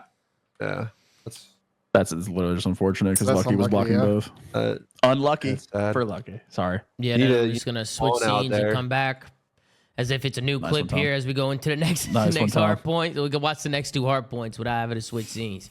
But yeah, you can see here how Boston set it up, and I like how they rotate here as well. They get all the kills. They keep them so far pushed out. You can see Snoopy going rogue in the middle of the map. He's making great plays. His teammates are blocking, so that gives Snoopy the green light to have a field day, stay alive, be a nuisance. Snoopy can basically do whatever he wants here as long as he just gets himself into play. And I actually don't mind this here. Little pinch from Snoop. You see, though, Miami recognizing that they're missing one. They're trying to push forward, but it's Snoopy who finds the kills, staying pushed out yet again, just being annoying. I mean, Snoopy's making great plays here, no? Just staying pushed out while his teams are blocked, just bouncing around, working these pinches, working these timings. I mean, this is heaven for some machine gun player. Like this is what I was talking about. Like I'm not going to call Boston a top 4 team by any stretch of the imagination. Snoopy's fucking cooking, bro. But bro, like the way that they're playing around this kid is so much better than their previous rosters. Like they're blocking everything, giving him 0. Like there's no way he can make a bad play right now. There's nothing that he can Dog's do right vision. now that's a bad play. Dog's vision. Telling you. Vision. Like I'm lying. he has complete and utter freedom to do whatever he wants because the way his teammates are playing, and it's great to see. He wanted Doug in this squad so bad. I'm telling you. You think so, Slay? You think so? I can see a ball knower when there's one there, Tom. That's all I'm saying. I just want to give credit to said ball knower. Absolutely. And then we get into the end game here, and I just want to highlight Boston's break. Take a look here at the R Hill. Miami have full control. They have an opportunity here to bring this one all the way back. Boston just need one break with 3 seconds left to go. You can kind of see how they're able to work this break. They end up sending 2 guys over to the right, 1 mid, and then 1 left. Snoopy just makes the play. They're not looking at it, and he's able to get in there. What happened with Miami there? They just gave up the right side of the map. They're right. Metals doesn't hold side door when they're holding the hill cross to the right. Metal spawns back door doesn't. You can see hold. Real had the cross. Real had the cross here. Look, he was looking at the cross, and he gives it up. He gives it up. He turns around, and Snoopy I think gets it's because by. he has it from time. I think Lucky and Hill should be watching this. I mean, it goes either way. Yeah, that's also fun too. I think Metals just it's less movement for Metals, so I would Agree, like Cap, him to go agree. side door. Lucky was One caught. way He or blacked another. out. Cap. Yeah. Lucky blacked out there. Cap. He Honestly, blacked out. even though Snoopy didn't have to go all the way around to break this shit, I kind of tip it, bro. Like he actually had some like discipline there. I don't think he thought he'd like get across without being seen. I thought he was just sliding the door to live probably, and then when he wasn't seen, he's like, "Oh shit!" Like, Great route from Snoopy there to get in there. Snoopy played great. The red car was out, but I mean Snoopy still did unbelievable. Phenomenal plays there from Boston. Love the breaks there. Then we hop into the S&D. I mean, this might be a nitpick for me. I know ROKKR's in a 1v2 situation. I get that. But I hate when people are in clutch situations and they don't give themselves a chance to win. So, like, there's 23 seconds left on the clock. He sees Cammy truck. He slides through court, and with 17 seconds left, like, I don't really know what the play is here. I mean, I want to see him, like challenge it. Like, challenge Cammy. Like, if he's behind the car, challenge him. Or try and take the risk, right? You know one's there. Maybe they're both there. Try and take the bomb to A. Get the bomb down A. Like, I just want to see something, bro. Just something. I hate when people just, like, they don't even give themselves a chance. If he goes A there and plants and gets out, you're in a 1v2 situation with bomb down. And the way he played that, Tom, is almost like he was trying to fake them to go A, and he thought he could catch him slipping in courtyard. But, then even then, it's a risky play. He slammed open the door next to me. Like, why would they even think? Yeah, he just did. He just wasn't sure what he needed to do. I thought originally he was just gonna play for the streaks. He's on a 5. How many kills is it for a streak in this? oh, maybe he was playing it's a for lot. a streak. I think it's like 6. He could have been playing for a streak. That's Maybe, probably, I maybe thought that's that what he was originally, doing. but then Different when he for runs score. out, he's not. So I don't know. Yeah, because at first it If looked he like he just was playing for a stays streak. here and lives and plays the round, I'm like, all right, whatever. He's playing for the streak. Fair, Yeah. I guess. Yeah. I would probably go for the 1v4 because that's way cooler. But like, I get it. I'm with you though. He should. Once he shoots Cam, either commit to the fight or just run to A. It's just a pet peeve of mine when people are in the clutch and they don't give themselves a chance. Like, at least try something. If you die, you die. It's okay. Like, try and make a play. Like, you can do it. Like, you could do something crazy. It's a 1v2. Like, we've seen so many 1v2s being clutched up, especially if you get the bomb down. Like, how many times do we see teams, they have the advantage in a 2v1, but they're still letting that one guy plant the bomb? Like, it happens a lot, especially with the info that he had. I thought he could have done something. But then we get into the 2-4 round. I thought this was a great round from Boston. The last 2 rounds, actually the last 3 rounds, Boston bullied the fuck out of Miami in this S&D. They just ran it down. Their mid-map pressure was so good. Like, all their first defense, they literally ran down mid, and they just, like, they refused to take or to have a retake. I loved it because everyone just plays A retakes, which is horrible. But Boston was just bullying mid this whole game. Bullying. I mean, they bullied the 2-3 round. They bullied them here on B in the 2-4 round, just working those trades. Thought for a second here, Lucky was going to actually clutch it, but Snoopy with some great shots to clean it up with that Jackal. Ended up to get a nice trade there. And we can also see Cam's tweaking. We could also see how Boston was able to close it out as well. Yeah. Back on the defense, Sam, this is what you were talking about, right? This is how they close the game out as well. Just stacking mid and chowing on the defense. I love it. They don't care. Cammy with 1. Cammy with 2. Love it.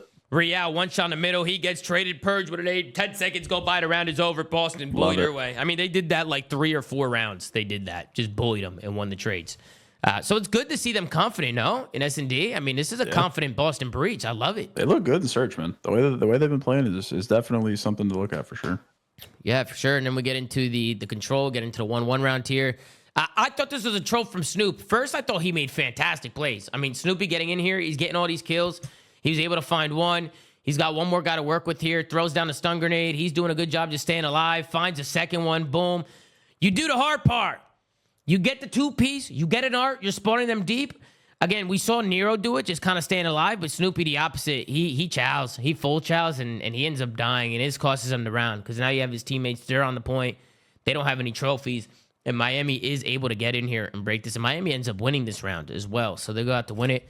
I think if you're a sub player and you get pushed up into art, you have to do everything. I know you want to chow. I know you got an itch to chow, but you got to do everything you can to stay alive in art. No, guys, when he's up there. Yeah, especially with Purge coming mid to help spawn kill as well. If he buys like an extra couple seconds, Purge is there with him as well. Yeah. I think they just win. Yeah, completely agree there. So just like a little bit of a misplay. I thought Boston could have went up 2-1 here and maybe close this out, but instead it's Miami who go up 2-1. And then we go into the offense the next round, and this is where Miami... Tar.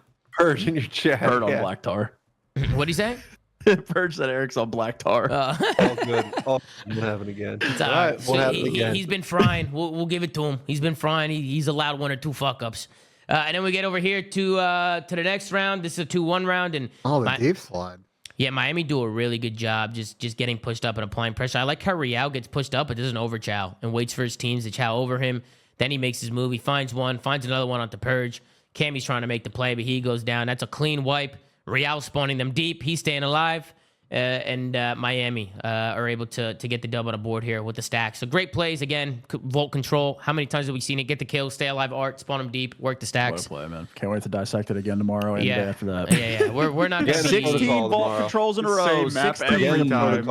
I think we're heading towards 24 in a row unless someone breaks this race. LAT did say if they win a coin flip, we're playing a protocol. They did say that. Scrap said that today. Say that. Well, they don't play tomorrow. Yeah, just to be clear to what that means to chat, if people don't know, the way with only 2 maps right now, Team B, if you get Team B, you get to pick the control map. There's no ban. You literally just pick between the 2. So if you lose a coin flip, I mean, you're not picking Team A. So there you go.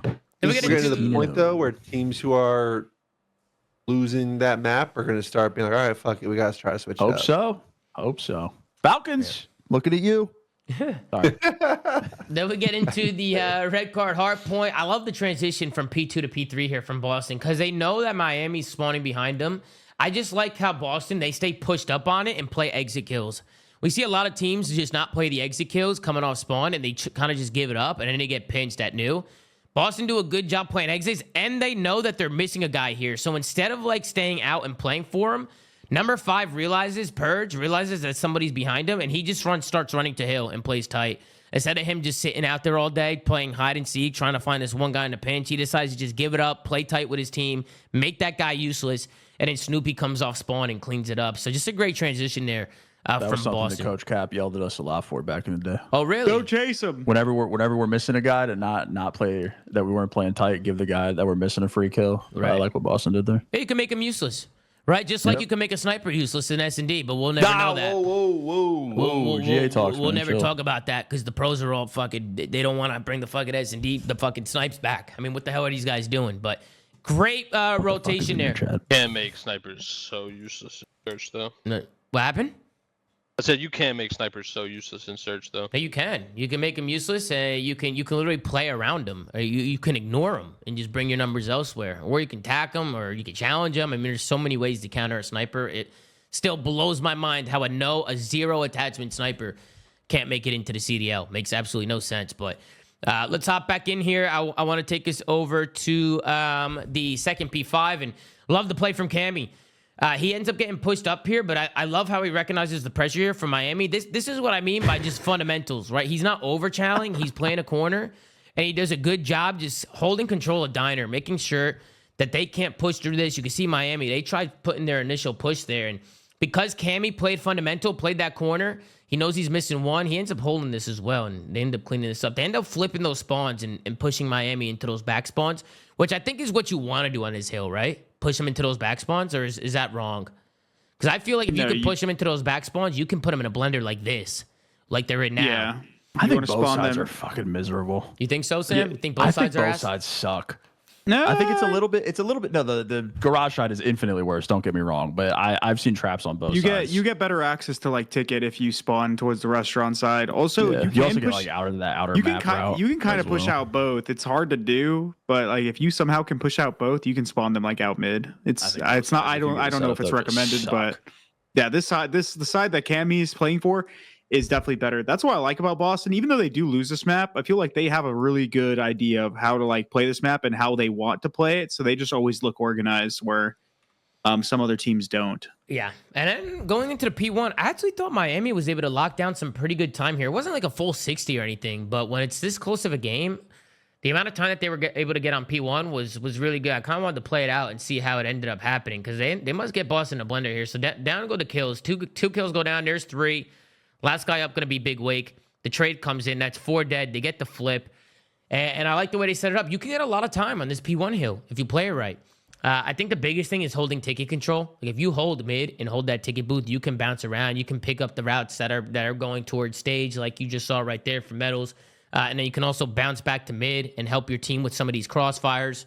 You know, so I definitely think getting control of mid is big. But not only do they get a lot of time here and soak some of this here from Miami, but they're also holding on to those P2 spawns as well. So it's just a good place for Miami. They were just like stagnant. Like I don't know if you noticed it, but when they came off of old, I think Cammy gets a kill on one side, they get a kill on the other side, like towards the street or something like that. Like if you were to go back and watch it, but then they just sit there and they make Miami like split spawn all over them and they don't take us out of the map. Yeah, ticket's important. It's definitely good to retain that. But ultimately, the teams that lock down the most time on this hill are the teams that maintain control of this, like the bushes, the hedges, and those mid doors. So when they did get those kills, I would have liked to see them like push it, like get control of a side. But instead, Cammy stays on one side. I forgot who else was on there, like who else was in like the positions, but they don't take a side after their kills. They kind of just let Miami split spawn and they collapse afterwards. Yeah, I mean, great plays for Miami. Pushes to a last map. I thought the reverse sweep was in for a second because they looked pretty good. They were clutching them. I thought they had all the momentum. But we're going to the S&D. We're going to the 0-2 round. This was a 3v4 here. Ben, you talked about it, right? You brought up the stat about a numbers advantage here. Take a look at this round. 4v3 situation for Miami. And kind of look at how this collapses. So first they do a good job clearing corners and working a trade. Boom. Now they make it a 3v2 situation. And then it's what happens next. I don't know what happens. Cammy gets him on a repinch. Then actually Cammy finds 2 on a repinch. How did Miami fall there? Why didn't they push into the hill?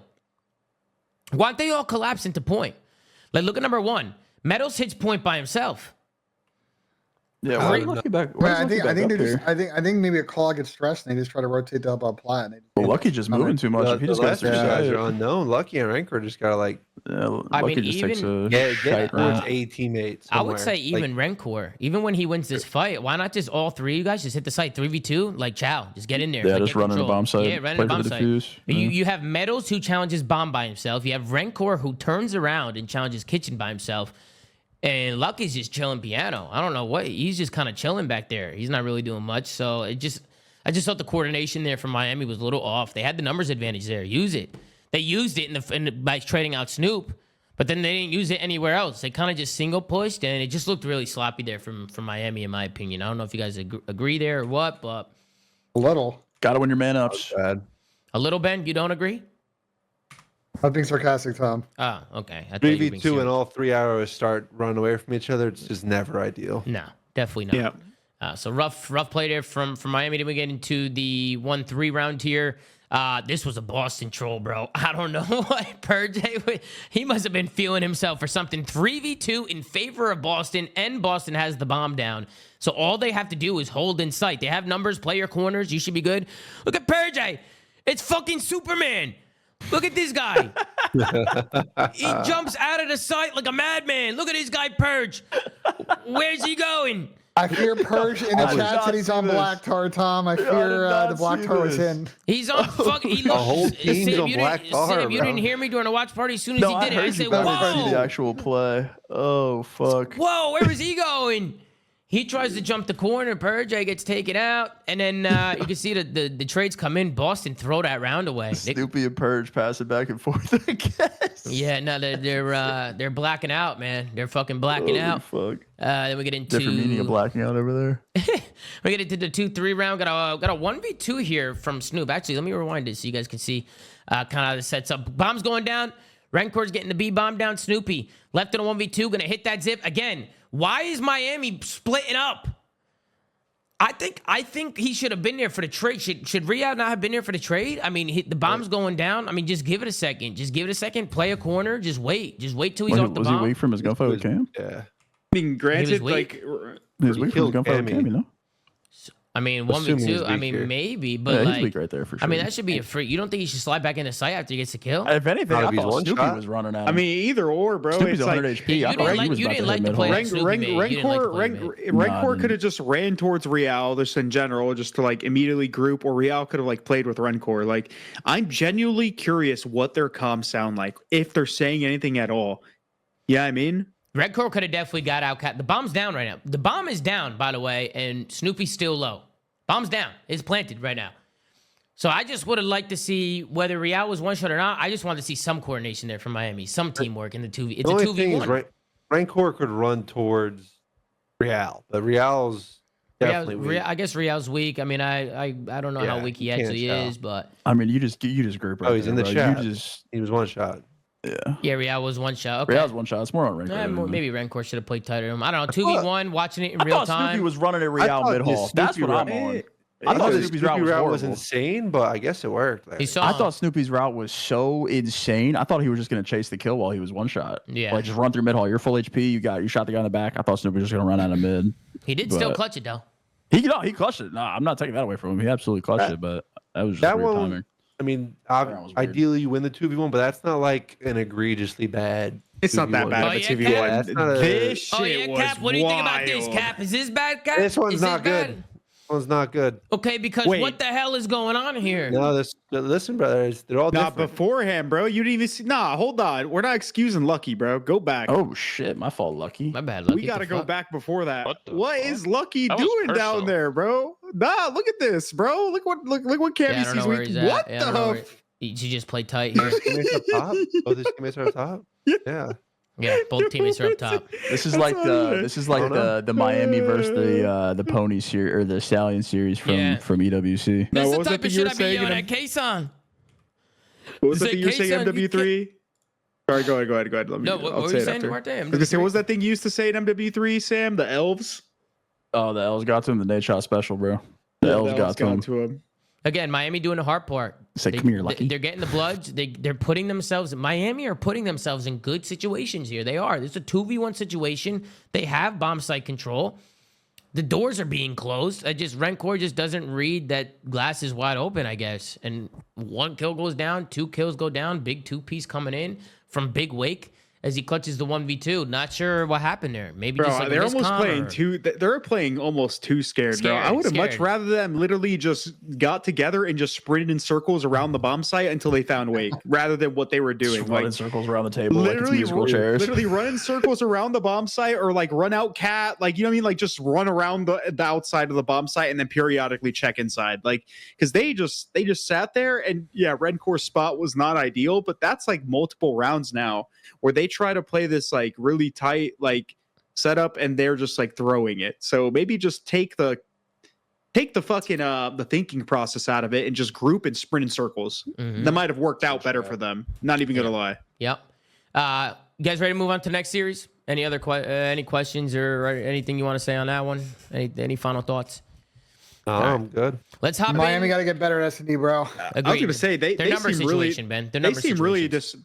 just they lost, and yeah, they threw a lot of rounds away, but I don't know. They seem really distraught after that loss. I wonder like if it was just I wonder why. Yeah. Like it just They- Game 5, that play- shit 'cause they- sucks. They played Toronto on. I mean, it's a I think big they series. they lost composure for sure. They're 1-2 right now. They got Toronto next, probably 1-3. They still have Thieves remaining, 5-9 in Carolina. The losses to Tough Vancouver schedule. and Boston are really important because I mean, they have they're a in good these chance of making series, winners though, now. at the same time. Like they're going Game 5. It's not like they're getting crushed. So I mean, they're putting themselves in series by extending them. So it's not all doom and gloom. They're at least Yeah. there.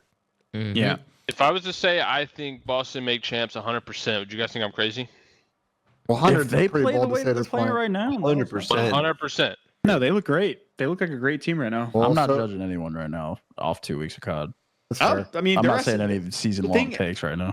Well, the only reason I'd say so is just because S&D is just one of those game modes, bro, and they seem to have that Yeah, you shit just like get it. pretty fucking Yeah. locked in. Whereas like the respawns are the ones where I feel like there's way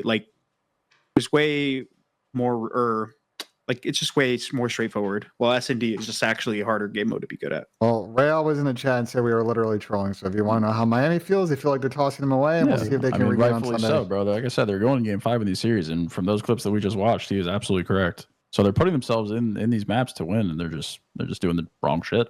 Tossing them shits out the window.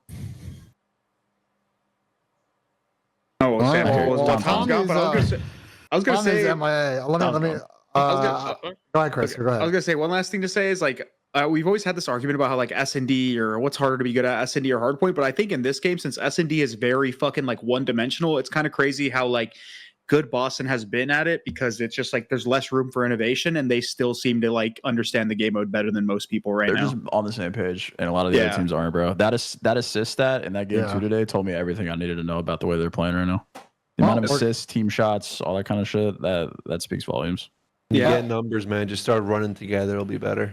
Boston and Vancouver tomorrow. I'm excited to see that one. But let's move on to Vancouver's match from today against Optic, Texas. A lot of people were looking forward to this one with the debut of Huke on Optic, Texas, and they were able to take down Vancouver Surge 3-1.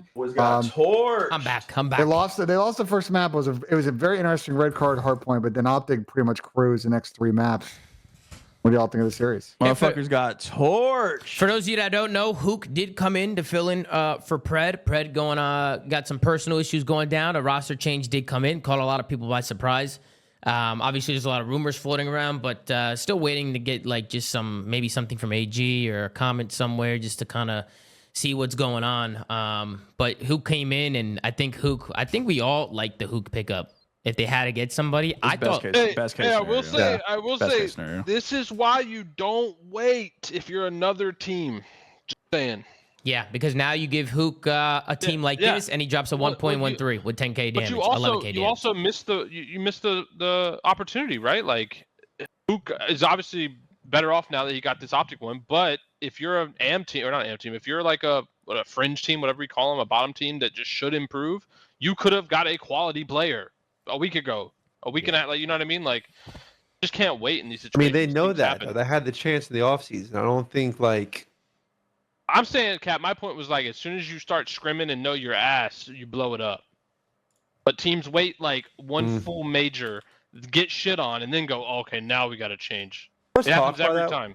Let's talk about this one. I don't know if people actually admit their ass. I think in their head when they're losing scrims, they just kind of like write it off as bullshit, and that's why when you ask like a player like how scrims are going, like, oh yeah, we've been playing well every time. I think they just like excuse the shitty ones. Oh, we were lagging. Oh, we weren't like I mean, that's a separate sluggish that issue. day. I don't think people actually admit when they're ass. You know what I'm saying? They don't. Everybody fries. Yeah. Scrims are always going well. Yeah, scrims are going well for everybody. But I mean, coaches can still see that they're ass. I mean, even if players are delusional.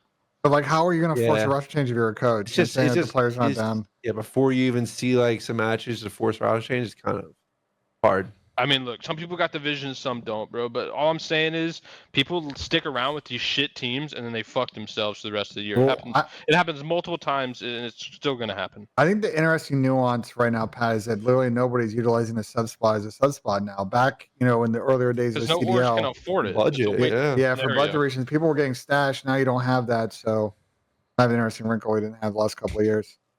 Yeah. Any thoughts on a series before we hop into some clips? Shout out Bruce. I mean, That's- Bruce was unbelievable this series, bro. Unreal. Shout out Bruce, man. Bruce, great. I know It's we're gonna talk about Ant, but Brandon But had a is this- fucking Bruce had 12K masterclass damage. of a series today, bro. He had Yeah. 3 minutes first map, Big 45 kills for the This means L. that LeBron, Nable's gonna LeBron. be solid in For the fantasy L. now, huh? Fuck. Couldn't believe Nabi my eyes. Roseman. I mean, bro, I gotta say Pixie's this. stat line's tough. This is Yeah, this that one's is a little such bit of regression to the mean for classic- Charlie. He had a It's a classic- 4.5 in S&D as well, Bruce. And map 2. Yeah, nuts, he nuts. was shitting. Bro, It's that this is such a- GT3, man. Go ahead, Ben. This is a classic Vancouver series, bro. I've seen this fucking series time and time again from this year and now last year. Whenever they play a good team like this, they look great on the front of the series. They usually take either map 1 or map 2. They lose map 3, map 4. I've seen this too many times from them.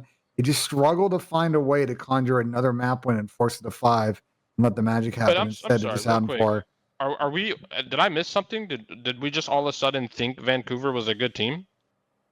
I mean, I think they're decent on paper. I think this could be a top 6, top 8 team, but they're never capable of I mean, getting an upset. my That's qu- my no, point. no. Different my views question- on something. My question was always All of a with this sudden. team is always like if Charlie's going to like step up, and he did for that one series against He Toronto, struggled but today, bad. he struggled. today He played well he both got, series last weekend. Yeah, today he got fucking He got torched. We wanted done, Abuza like- to step up, and he did. And And, he everybody else did. got shit on.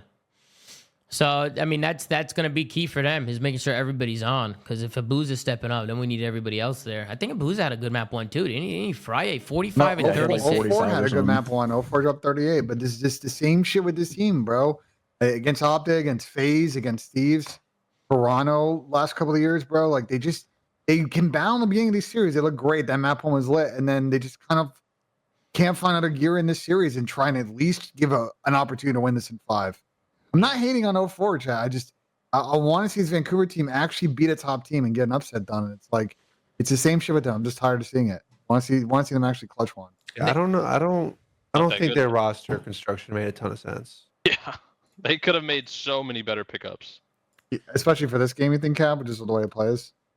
Which is tough to know at the time, obviously. I think Nasty's a good pickup. I think he's kind of underrated. I think he plays fine. Like he's I like actually Byron. pretty good. I mean, yeah. And then I don't outside of know. that, 04 was good last year. Like he actually was good for the time put in. Abuza is just whether he's gonna like step up. If you're talking about the roster, like you may as well say it out. It is your question was I'm Hixie. questioning Charlie. Yeah, Questioning Hixie. I think they need more slaying power.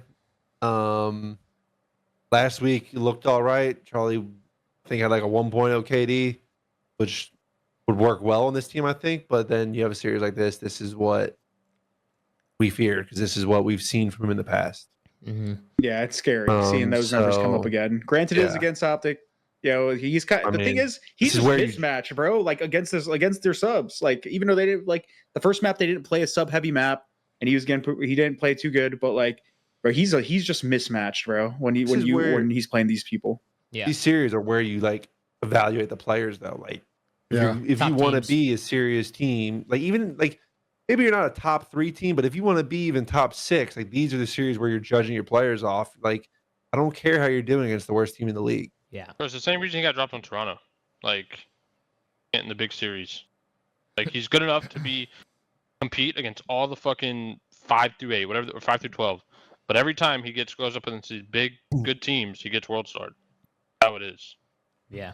You can see. Side yeah. note, Oh, go ahead, my Cap. bad. No, what were you going to say? you Go ahead, Cap. Ken, you listen to this, just shoot your gun, brother. Too many Stop YYs, worrying about Cap? rough one. Too many Stop YYs, worrying Cap? about all the others, not even the YYs. Just looking at his I know how minimap his too brain much. works. Stop worrying about all the other shit. Looking at your minimap, just shoot your gun, bro. You think he's trying to Worrying about too micromanage? much shit, bro. You think he's He trying to micromanage, needs to Cap? start chasing. He needs to start chasing some red dots, bro. No He- bullshit. Obviously, I'm trolling, but you He's get the just point. trying to do it all. He's trying to worry about everything, micromanage everything. And it's now last week, this week, he's had some terrible maps because of it. Mm-hmm. Yeah, just gotta shoot his gun. Kid's as talented as anyone. Yeah. You think he's just micromanaging a little too much? Just he's got to Yeah. focus on himself. he's a perfectionist, and it can work great when everything's working, but when it's not all working, he starts tweaking in his own head. Yeah. Let's cop into the listen. We just saw a big hold from Vancouver. This first map, red card, was so back and forth. It was so gritty, the first rotation. Like, nobody can hold hills. The only hill that was actually held was the one I just showed with Vancouver on the P4 stage hill. But then the second rotation is when it starts getting gritty. We actually had a Optic listen in here that I want to tune into. It's obviously the first time we're having Huke in the team with these guys, so I want to tune into the listening and see how these guys were sounding. Let's tune in. I found it. It should be garage. Look at the garage. He's outside. Yeah, he's camera. Camera. I'm playing. They're gonna be close. Camera. I'm running after this. Outer. Last guy. Really fast. Paper.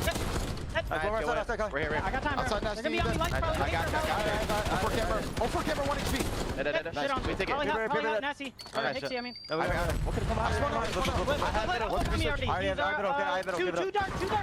What's that dark? Another one. Charge. Kyler makes an insanely rogue play right here. I like Kyler shit on call out right there. I'm hard one against me. I got time. Don't worry. I got it. I remember. They're gonna beat me Sage, but I'm gonna fucking flicker it. I'm outside at least. Mid, one shot mid. Alright, I got one. Another guy going jump blast to their pillar. One is their pillar. I got one. Literally, they're street. He's going outside. Yes, sub. That's a one shot Hixie on top. Can I be on? One guy's on you. I like the route from Kyler there. I don't at all. Last guy. I'll get time. I'll block. Yeah, no, they're Essies, 100%. Yeah, they're crossing you right, Kyler. Okay, I want to pause it there. Kyler getting pushed up here is such a great play. After to get all Getting these pushed up kills. here is a great play. The route that he took to get here is a horrifying play. What was the route? I didn't even see Bro, it. he I didn't literally mind with it that much, P5, Sam. he ran back through BS&D, through the back of P2, all the way to stage. He took Yeah. so long, his teammates lost these trades and spawned in front of him. Well, but then on the flip side though, Sam, he secured like the stage spawns, and that's what you kind of want. Don't you want the outside I area? feel of like that? I mean, bro, he is like, That's they already got all Look, this look, they spawn on him. Look, Sam, they spawn on him outside, and that's where you want to be if you're Optic. Like you want to be out here. Stage is I mean, this side of the map is but the I feel better like that spawns. route was OD. Maybe I'm nitpicking, but he took the deepest route liked it. possible. I kind Where of do like they it a little bit. I spawn didn't if he's mind it just too by much. the hill? What do you mean? It depends. Like, because ants are on top of the bus. Ant has everything on the right cut. I think It just looked like a go to weird the mini P1. map. And on to top me. of that, Sam, he was That's all. calming everything he was doing. So like his team knows he's doing it. You know? Yeah, maybe I'm fucking hating. I don't know. I just think that his route, like how long it took for him to get to where he is right now versus like where all 4 Seattle arrows were on his teammates when they were getting those trades, just like looked off to me. I want to talk about the second. Was it the second P4? Or there was a break somewhere. I think I had the wrong clip pulled up. Let me skim forward here. I fucked up the clips, man. Fucking these up. Okay, here we go. It's the break here coming in from Vancouver here. I thought this was a great break. Obviously, a much needed break here. Optic, they have the rotation, they have the lead. You can kind of see how this plays out. So same thing as the other series with Boston, right? You have a guy lurking behind you, and they know that. Vancouver knows that a guy's coming off spawn behind them. And you can see them starting to collapse and starting to get tighter and tighter to hill. You can see Nasty now trying to look for this guy on the pinch. But Vancouver do a good job just flooding into the hill, getting that time, and just great pickups from Nasty to just recognize that somebody's spawning behind them just so they don't get pinched on this hill. And they were able to work a really nice break here and win the trades. And I thought this was a really big break for Vancouver because if they don't break this, probably looking south for them. Probably would have been a 3-0 if they don't break this hill.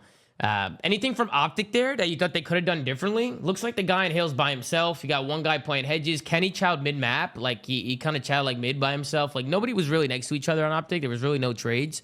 Almost like too easy for Vancouver. What do you think Optic could have done differently there if you were Optic? Yeah, I think if like Ken and Kyler work together a little bit better.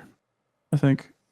Because like Kyler's on this super deep route. I think if Ken like timed his push with Kyler through mid to like draw arrows, I think it might have worked out a little bit better. If anything, Kyler needs to be the one to initiate. Kyler spawning out, I just think Brandon Shaw has to be out of the hill. Because he's like, Yeah, just go Kyler's stairs and like spawning play kills or that something. far away. Like, bro, you have to be thinking like, yo, it's a 3v4. Yeah, they're also in the lead and the clock's dwindling down. So like if they just like if like number 5 is cutting off all of Brandon's like top push. So if he plays on the stairs and just denies hill and just kind of like is annoying out there while number 5 comes and gets the street and then they just eventually collapse, like they have a better chance. But Seattle does make a good read and they kill Ken. Like he's like on the mid cut, and then they obviously pick up Kyler after he gets a kill. So I think Kyler's just in like such a good spot to make a play there. They just had to wait for him to actually engage in the fights. I think Cap made a good point. Just Brandon hops off hill, like plays the stairs and buys like an extra 3 seconds for Kyler to shoot everyone in the back. Yeah. You can kind of see the blender now. Now Vancouver at the last second, they're able to secure a lead, and we fast forward a little bit and we get into the stage hill. You can see how they end up playing it here on rotation. It was Optic who got 2 kills on a pinch. We know that the spawn came in. Or not the spawn. Kenny makes actually just a great heads up play taking this route here. So you see Kenny, he's on a long route. He's working this pinch now, right? They have to break this hard point. He's got about 12, 13 seconds till Vancouver win the game. So he's got some time to take a route. He goes all the way around, makes a great play, finds 1. Bruce finds 2. Look at this minimap right now. Optic working the pinches, get the kills. I thought this was a break every day of the week, but I love the play here from Nasty. Nasty makes a great play. He's able to find 1 onto his side, slide the corner, finds another one. He stays down and finds the guy pushing their side, and Nasty's able to find 2. He finds 2 kills. For both kills he finds were the 2 players that were pinching, and that pretty much solidifies the game there. That guy tried to cross. Nasty makes a good heads-up play. Just gets himself pushed up, and Vancouver were able to get there early. So a big break on the P3. And then, of course, transitioning into the P4, Vancouver was able to get there early. And that stems from giving Optic those back spawns, right? Like, I mean, I feel like that's how you kind of chain those two together. You force Optic into those back spawns on P3. You solidify the rotation of P4, and Nasty does a good job working kills there. Any other final thoughts on a map 1 or the end of the game there? Oh, it was going to time, bro. It was 100-100 with 2 minutes left. It was such a mixy map. so back and forth. Yeah. But great first map here from Vancouver. But unfortunately for them, that was the only map where they were able to win. I have a few rounds here in the S&D. One of them is big 2v3 here coming in from the Optic boys. You got Huke and Brucey here that are left in a 2v3 situation. Wanted to break this down and see kind of what happened here with Vancouver. So 2v3, basically a 2v2 as Collar's able to clean one up. Huke doing a good job just staying alive. Sees another one here onto Hixie as well. Slams Hixie right back here. With the sideways slide is so sick. Backdash. A little backdash reminds me of AW, and he stays alive. If he would have got picked there, it might have got a little weird, but Huke doing a good job finding 2 kills and staying alive. Buying some time for Big Brucey. Big Brucey able to win the fight. Don't know if you saw anything there from Vancouver. I just really like the play from Kyler and Ant just to get Mixie bombs down. They have the green light to kind of go rogue. They're making plays. They're all over the map, and they can't track them. Shotzi got Soundhorde there, right? Yeah, for sure. Yeah. The ladders are very, very loud, but I would say probably don't climb the ladder, but they knew where Bruce. Did they know where Bruce was? I don't think so. I don't think they knew. They didn't know where Bruce was. I just don't think you. I just don't think you have. Actually, number 4 was shooting at him. Number 4, they're shooting at him. They do know where bro, he this is is. the second time we've watched a team chase that guy in the tower and never ends well, bro. You just gotta go for the other guy and then try to work the kill on the tower, bro. It happened in round 11, right? Happened in round 11 on last weekend. Yeah, was it Lucky or something like that? You gotta stop chasing the tower, bro. You gotta get bomb control. 100%, Chris. Gotta get bomb control. You gotta solo out Brucey here, not Huke. Especially if they know where this guy is. Yeah, that tower guy's just too, didn't he? I get. They definitely know he's there. Yeah. I get he can clutch from up there, but at some point you kind of just gotta let him sit up there and then try to play from the bomb site and have him like diffuse and look over him, or try to like team shot him and then hop. Yeah. Yeah. Definitely a little bit of a misplay there on the retake. I agree, Chris. They should have soloed out the guy on bomb. And then if anything, when the guy goes on the defuse, if you're an AR player, you just look over him and try and zap the guy top window while he's defusing it. But then we get into the 03 round. This is just Optic bullying them. They love going B. Optic love going to this B bomb site. It's 04 who actually gets caught out in ticket boost. So he tries to make a solo play. He's working by himself. Ticket. And then Optic, they definitely favor this B bomb set on red card. They just kind of get in here, work some tacks. Bruce does a great job. Just getting in here with the squad. Bruce was just shooting in here, not this round, but the next round.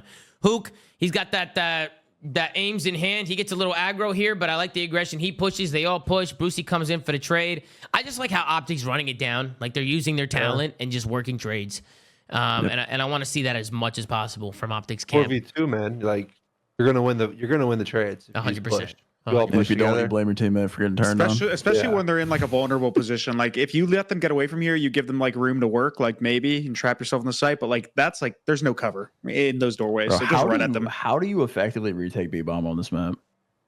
I've watched it I don't know how many times so far. Trying to run through those doors looks You gotta come. awful. You gotta come through mid and stage. I think because running. I agree. Like Coming you through just those gotta doors. go take it and pinch because Yeah. there's 86 headies in there You have to try deny. to try to You clear. have to deny these arounds, and the only way you do that is like in the hallway. Round or something. It's the hallway you or gotta win something. or from these double doors, you have to hit some crazy shots. We've seen That's it. what I'm We've saying. We've There's seen so many crazy shots. headies in there. Might as You're well just just like not- triple pinch. You and then got one to. guy hold your side, so you can take away all those headies. Yeah, that's the idea. Then we get into the 1-4 round, and again, like look at everybody from Optic. Everybody from Optic storms into this B site. They definitely don't shy away from getting aggro in here and kind of taking control of this. You can kind of see how they play it. They stack in here. Ant gets pushed up. He gets some information from them. He's able to slide out as well. Kenny's gonna find the first blood here. It's Hixie. Did Hixie chow or did he try push in by himself? I think he He's just in the chowed. corner. Yeah, He's in the he's just in corner the just corner. He chowing, yeah. chows. Kenny's able to win the fight. So good first blood coming in from Kenny. Bruce does a good job picking up the pinch. He zaps 04 on the pinch. 04's throwing shimmies, and he gets That's that AR evaporated. shit, dude. Man, it's that Ames, man. And then Huke doing a good job, able to find one. Last guy up is Abuza. He's by himself, and Huke doing a good job just staying alive, buying some time. Brucey with these little angles here outside, looking through these windows, constantly switching up his lanes. Great round from Optic again, just bullying the B-bomb site, just not allowing Vancouver to get control of the map in any way, shape, or form. So good plays coming in from Optic. And then we get into the 1-5 round here, and Nasty was in his RC car the whole entire round when his team died. Bro, you watch the cams Look at this guy. after the map ends. Oh, he died already. Yeah, he's dead. He's been dead. He's just driving around. Look at him. No, he's Wait, alive. you He's can alive. still No, he's drive the alive. car He's when you're alive. dead? He's alive. he's No, he's I alive. thought I No, saw he that. got dies. killed. His name He's last pops Now alive. he up. No, dies. he's last alive. Oh, he's last He alive. died very early on his round. Wait, They that would be full a- pitched that'd be His a- name pops up in the That feed. should be a That's glitch. feature though, bro. Yes, they killed him Is here. the They arrow won, rush? and they killed.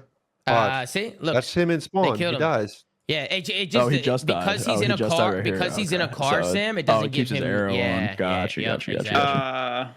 I Yo, was he's looking at the locked arrows. in. Yo, he's still driving around when the map's Why over. can you drive the car when you're dead? That's insane. Yeah, I that is love it. crazy. I mean, love it. I mean, It look at used, him. to, it used to blow up, right? This is so trolly, It'll blow bro. up when you died. Bro, Yeah. his cam after the map's over, he's like, yo, what the fuck? Yo, he's sitting there. Yo, he's still driving. Yo, he's still, in he's shot. still there. He's still driving. He's just staring at this fucking screen, dude. No, that's actually comedy. All I see is defeat. Optic bullied them in the search. Love how Optic played the S&D. Then we get into the control round. Back-to-back defensive rounds till we get into the offense. We got a 4v4 situation here at the end of the offense here. So I'm going to let this play out and see how it goes. It's actually Dashy who wins a big 1v2 here. There are a few comments being made in the watch party on what the fuck Vancouver was doing. But Dashy, he obviously takes advantage of it and is able to clutch it up. So you see the trades come in. Nasty with an 8 kill, Shotzi with a car bomb, levels it up at a 3v3. Dashy makes a good heads-up play here, able to find one, but with 2 seconds, collapses onto the point, realizing that he has to get on. He tries chowing with a pistol here. I'm like, oh my God, this guy's ballsy. Then he ends up just backing down, pulls out that AR, finds a big shot there onto Nasty, and then hits the backward slide there to take down Abuza. What a play there from Dashy. That whole sequence sucked. What was Vancouver doing? Why didn't they trade Where is Bruce? Abuza Bro, because they going? don't know where Brandon went, but they thought Brandon was like, because he gets this kill, and they didn't know that Brandon's the one that touched the point. So Why in are their they letting head, Tyler do this. He Yeah. is in P4. Abuza runs all the way back to R. wait, they should know They that. had like all 4 of them in our. Yes, they literally Like, super you can't turtle. turtle that hard. Wait, Tyler dude, shoots at him apparently. while he runs across backdoor, and he just 3 of them, I ignores him, guess. just leaves him there. Like, that's insane. Yeah, I thought even right here, I thought right here, like when Brucey gets the trade here, Abuza was one shot, so he was scared to chow. I was gonna say Abuza maybe could have traded it, but he was tagged up from Kyler. Abuza couldn't tell that Brandon went to the point. He thought he still went to the back door, and then it was He lost him. Bruce made a good heads up play, collapsing on point there at the last Yeah, second. that was Yeah, he good. did. I don't know if Ken would have gotten there. Bruce did Right there. stop the clock originally. Yeah, I see it. Great heads up play Well, from Bruce. Great Bruce clutch. sitting there with his pistol. That felt like Insane. it felt like he was sitting there for 20 seconds in real time, and then watching it back, he was there for like 2 seconds. Yeah, That I felt can't believe so he even long tried it, because he's though. like, "What the fuck is standing in the open with a pistol? You're insane." yeah, and then On obviously the front side of the point. In his no head, cover, nothing, just he standing there thinks swearing. he's like, in his head, he thinks he's probably gonna lose it. So he's just like, I don't know what I gotta do here. I'm gonna try to put That's bullets how down, and he Brandon doesn't. thinks. He doesn't. Well, like he doesn't get Well, shelled, he's and then he's praying like, they chow him with a pistol out. He's like, dude, I'm gonna shut up these guys. yeah, for sure. But you get the point. Like he pulls that pistol out last ditch effort to like weaken them for whoever and buy time. But like he didn't get chowed, and he's like, wait, I win the shit. Yeah. And then you can see just in the last round control, I mean, Kyler getting pushed up. Optic pretty much for the rest of this round, just get him in a blender. And Seattle don't really have an opportunity here to get active. Huke and Shotzi got to be so annoying to play on this map when they get pushed up. This is probably an opportunity here for Vancouver. The guy Art dies. I think once 04 dies Art here, he's kind of chalked. So good job from Optic, just constantly flooding Art, making sure they don't lose that Art control. This is probably the one opportunity here for Vancouver to try and make a play, but great job from Optic to just rotate back off that spawn, clear top Art, and make sure Vancouver don't put him in the vault control fucking blender here. But this ends up, as I skim through it, Optic just get the kills. Vancouver get put in the spawn trap. Vancouver just don't even get close to the point. Optic do a good job closing this out. So great control coming in from Optic. It was the big 1v2 from Bruce. That was a big round. Any final thoughts on the control or the search? Any thoughts on that before we head into the last map? We have to watch. We have to watch last map. Like that shit was even worse of a blowout. It was a. Yeah, it was Optic is better than Vancouver, guys. Otter is wet. Yeah, it was. I mean, we could take a look at it. I mean, Surge did get broken on the money hill, so let's break it down real quick. It's the P4 here. Vancouver, what a full stack in P4. I think this just comes down to Hicksy. This is Scrap's fault. This is Scrap's fault. Scrappy said this was guaranteed. This is unlosable. Yeah. It says guaranteed. Scrap's fault. Yeah, and then he gets pooped on, and the rest of it just kind of falls. I like how Optic works pinches, though. Kenny pitches Zip. Huke hits down Spiral. Vancouver are kind of spinning in circles here. They don't know where the hell Optic's coming from. You can see Hicksy now. He's all alone. Down he goes, and it's a clinical break from Optic Texas. This was an opportunity here for Vancouver to pick up a full 60, run away with the game a little bit, but instead they're getting broken. I would say maybe Hicksy getting pushed out top mid is probably the biggest thing, right? Like, I guess. If you're going to do it, you got to win your one. Yeah. Yeah, 100%. Did I just? Oh, I You're in did. a great spot. He's all Gizmo's top mid cut. You just got to get a kill. Yeah, Tom, you good? absolutely. Yeah, no, Gizmo, my dog just walked in, man. Gizmo's here. I was just confused me. He hasn't been here all day. So I wonder what the hell was going on. But great break there from Optic Texas. Vancouver, probably a little bit of a misplay there. And then we go into the next clip here. We're going into the next clip here. We go into the second P2 to P3. What the hell? We're still doing. Actually, first the P1 before we get into the P2 to P3. Optic held down a lot of time on his P1. You can lock down a lot of time here on this P1. No, Duarte, if you're playing it right. Because I felt like Optic did a really good job securing some more time here and just kind of running away with the game a little bit. I feel like they just kind of pushed both sides out, just working kills, getting top building control, and they just win so many fights. Kenny does a good job winning, getting a two-piece dash. He gets one. They're just kind of locking down mid-map with the ARs. And then it's the P2s and the P3s where I was so confused as to what Surge was doing. You guys can let me know. 04 goes on a super route here. He goes on a super duper route. You can see him number one, right? He spawned kind of where number 4 is at. He takes this route. He goes all the way around. Now, I know what he's trying to do, but he just takes the longest route of all time, and he's staying alive. But as this plays out, you'll kind of see that 04 kind of just doesn't work for him. I don't know why Vancouver all run away from P2 with this 20 left. Why not play exits? I mean, they're spawning in the back. I mean, get another wave, right? Before you push out like that, they got to get another wave there. Dude, what's more typical is Kyler. Kyler shoots at him, and he's like, this is a horrifying play that this guy's here right now. It just leaves him, hits time, and they get this 30 seconds. He's also Vancouver's probably under the impression that like Optic is like just going to avoid P2 and like rotate and hard play for new, but Optic does a smart thing and they play the exits because they're spawning there anyways. They clean them off that time, and then they spawn out anyways because they just won all the gunfights. Yeah. I don't think 04's plays that bad. I think them not playing exits was the biggest thing. Like Yeah, them not they got- playing the spawn kills. they had 3 people at P2, and all 3 of them jump off the hill and start running away. Like, Yeah, it was. I think it was it the next P2 or was it that one? it was right there. If they just, That was if right they there. Yeah, it was just play right the there. kills at P2, like, They should know that they Optic's probably spawning don't on flip. them. They trade here, out some Sam, kills. 25 it gives seconds. 04 more Watch. Yeah, they both info jump to, off like, it. They make just his all run play. away. They just all run away. Yeah. They don't play spawners. Like they don't play kills. Yeah. And They Hicksy looks know confused. Hicksy looks confused, bro. He's like spinning around. He doesn't know where to look. Ends up They know costing those him. 3 guys are flipping there. Like, if you just play kills, like, you at least get a few trades, and then 04 can react. Instead, you get 0 kills because everyone's tweaking. Mm-hmm. I just they're love also- Kyler's play, bro. Like he actually like saw 04 back there, realized that kill was unimportant for how much time was left on the hill, and he just hits bottom mid and they just slam them. Like, are they under the impression that Optic is not behind them? Like, is that because the arrows don't really show that they know? They just jumped out of the hill with like 20 seconds left. Like, I don't know. It was Everyone was completely confused. Yeah. Agree. If you're Rambo Ray, how are you breaking down that game right now? Skill diff. Before we move on, I do want to show the Shotzi clip. Some people in the chat want to see it. I forgot to pull this up, but Shotzi makes a great heads-up play here. Take a look at this play. Abuza's been sitting here for 15 seconds. Shotzi says, hasta la vista. Have a good day. He's going to run right by him, finds a big two-piece here in tower. Vancouver's probably like, how the fuck did he get here? And Abuza gets caught with his... Abuza actually got 2 kills on that. He got 2 kills on that spot. Like, he just didn't change up. Respawn, there's probably comms and stuff flooding. I mean, Shotzi just takes a good route. He takes a really good route. He goes around him. I thought for a second Abuza would hear him slide by him. That's what I would think you would hear that, bro. Yeah, but I guess not. He didn't hear him. Break comes in from Optic. Just a great round, great play there from Shotzi. The chat was reminding me about that clip. Good heads up play there in the beginning of the game. And then we get over here to the last P4. We know how much of a money hill this is, and Vancouver get broken again. Sam, I think you said, please, Vancouver, stay alive, and then Dashy popped 2 instantly. I don't know how. I said, oh, we have rotation. We could bring this back full 60. Brandon gets an 8 kill, kills Garfield. Cooks the frag, finds 1, kills the guy at old. Vancouver over-challenging on the rotation, and just like that, I'm going to pause it there. How's Shotzi behind these guys, right, bro? This guy's... He's annoying. Yeah, he's just always hitting those routes. Yeah. We can actually rewind it back. Even Kyler. Kyler's another one who's always hitting routes. Like, both of them are going to be super annoying to play against. Looks like absolute chaos. I would just not want to be a part of any of this.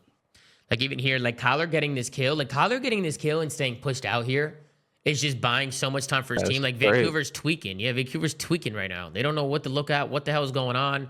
I mean, Kyler, he goes rogue, he tries to chow. But while Kyler's doing that and Vancouver's looking for him, Optic lock down all this time. And spawns? Oh, no, he doesn't. How the fuck? Nah, he just hits Does he just run up mid? Yeah. He just hits right and nobody's watching Zip. Yeah, he just runs through mid. He just hits through mid instantly. Oh, did he great turn? The guy's 3 gives it up. Yeah, he also has to because 2 bozos died spiral, dude. Like, one of them got naded and the other guy just was that old was probably troll. This was GG. Once Optic broke this, it was raps, bro. It was GG. Yeah. And again, just Shotzi Huke. And when we talked about the Shotzi and Huke combo, man, like they play good off each other, man. I know Shotzi has talked about it a lot as well leading up to the match, so he feels really comfortable with Huke on the map. What do you guys think? It's a play style thing? They just play off each other really well? I feel like they make a good duo, obviously. They won a world championship together, so their play styles definitely align. And I think they're just 2 very similar players. I think they're just like, I don't know, bro. We've watched them play over the years together, and they play off one another really, really well. Just because I think that they play almost identically. Yeah. That's not a word. Identical. It has a player who's faster than him on his team, and it's like I think it's a really good combo for him. Like it's the same thing with Toby and Joe DeCeves, bro. I'm blacking out. The question, how come it didn't work in Cold War though? Well, in Cold War, yeah, they made a final in Cold War. Yeah, but it obviously didn't work. They dropped Kyler in the middle of the season. I'm blacking out right now, Chad. Also, Kyler was like going through shit in Cold War or something like that. I'm pretty sure. I don't remember. No, the team was super dysfunctional in Cold War for a lot of reasons. But like they won an event together in Modern Warfare 2019. They just couldn't clutch in either of the finals. They had a chance in like Modern Warfare 2. Like they are a good sub duo because they both play at pace. They can both kind of really apply pressure together on the map in a meaningful way. And that's why I think obviously I think AG is probably on paper the better player than Kyler, but like as far as the sub duo being able to execute like tactics and respawn, I think they're gonna be fine. I really like Kyler's comms. I think of the whole series, their red card listening, Kyler was yapping. And he was saying like good information too. It wasn't just like useless. Yeah, that's what I was saying. I was like, you think Ken's brain is malfunctioning with this with who common fucking or doing most of the comments? He's always been a great player, bro. The problem is those plays that he randomly makes that fucks you over in the clutch. We saw it last year. Was it last year at Champs or the year before? Year before, I think.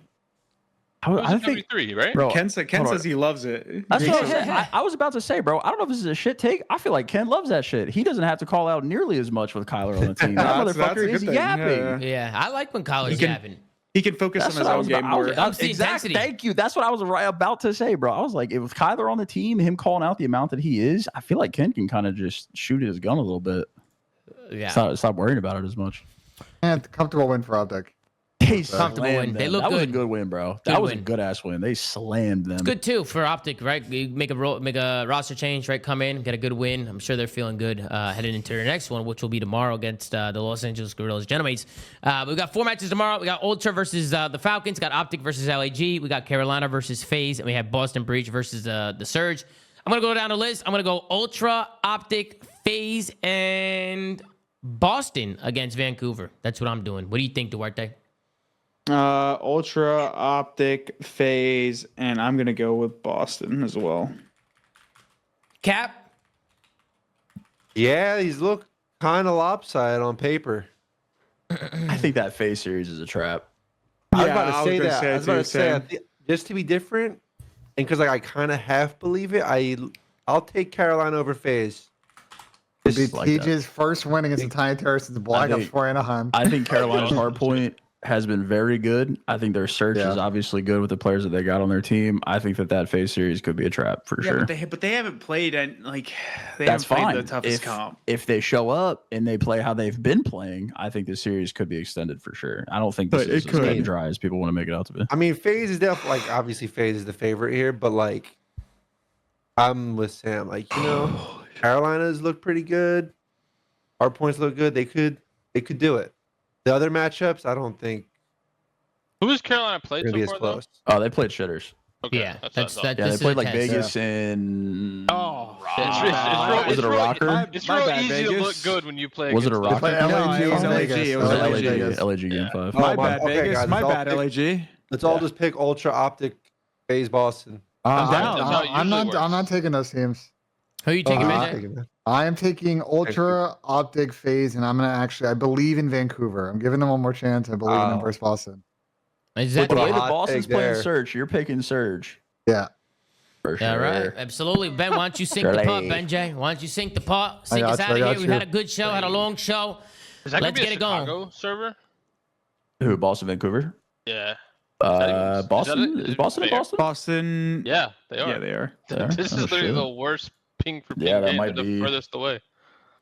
Nah, it might be Denver. No, maybe Denver. Because Chicago sounds insane for Boston, unless it's like ping cheese with like Boston the versus Yeah, Vancouver? Boston with the tool. yeah Gotta Boston be with the tool. Chicago. Chicago sounds insane for them though. That's so far For Boston?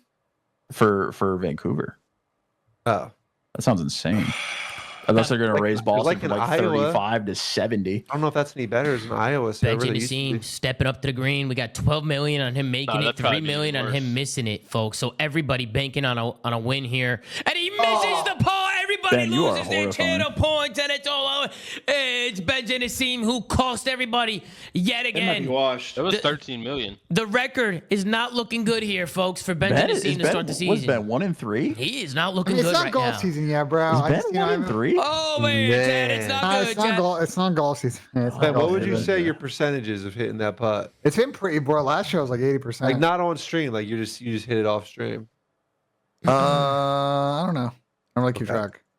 Ask if you think you're getting Ben was nervous. automatic on mine last year. No. I've been You're most getting pretty good on last nervous season. on stream? Bro, I Cameras I haven't on. played that much golf. Watch I don't. Are you Don't wearing play your that much golf. slippers? Yeah.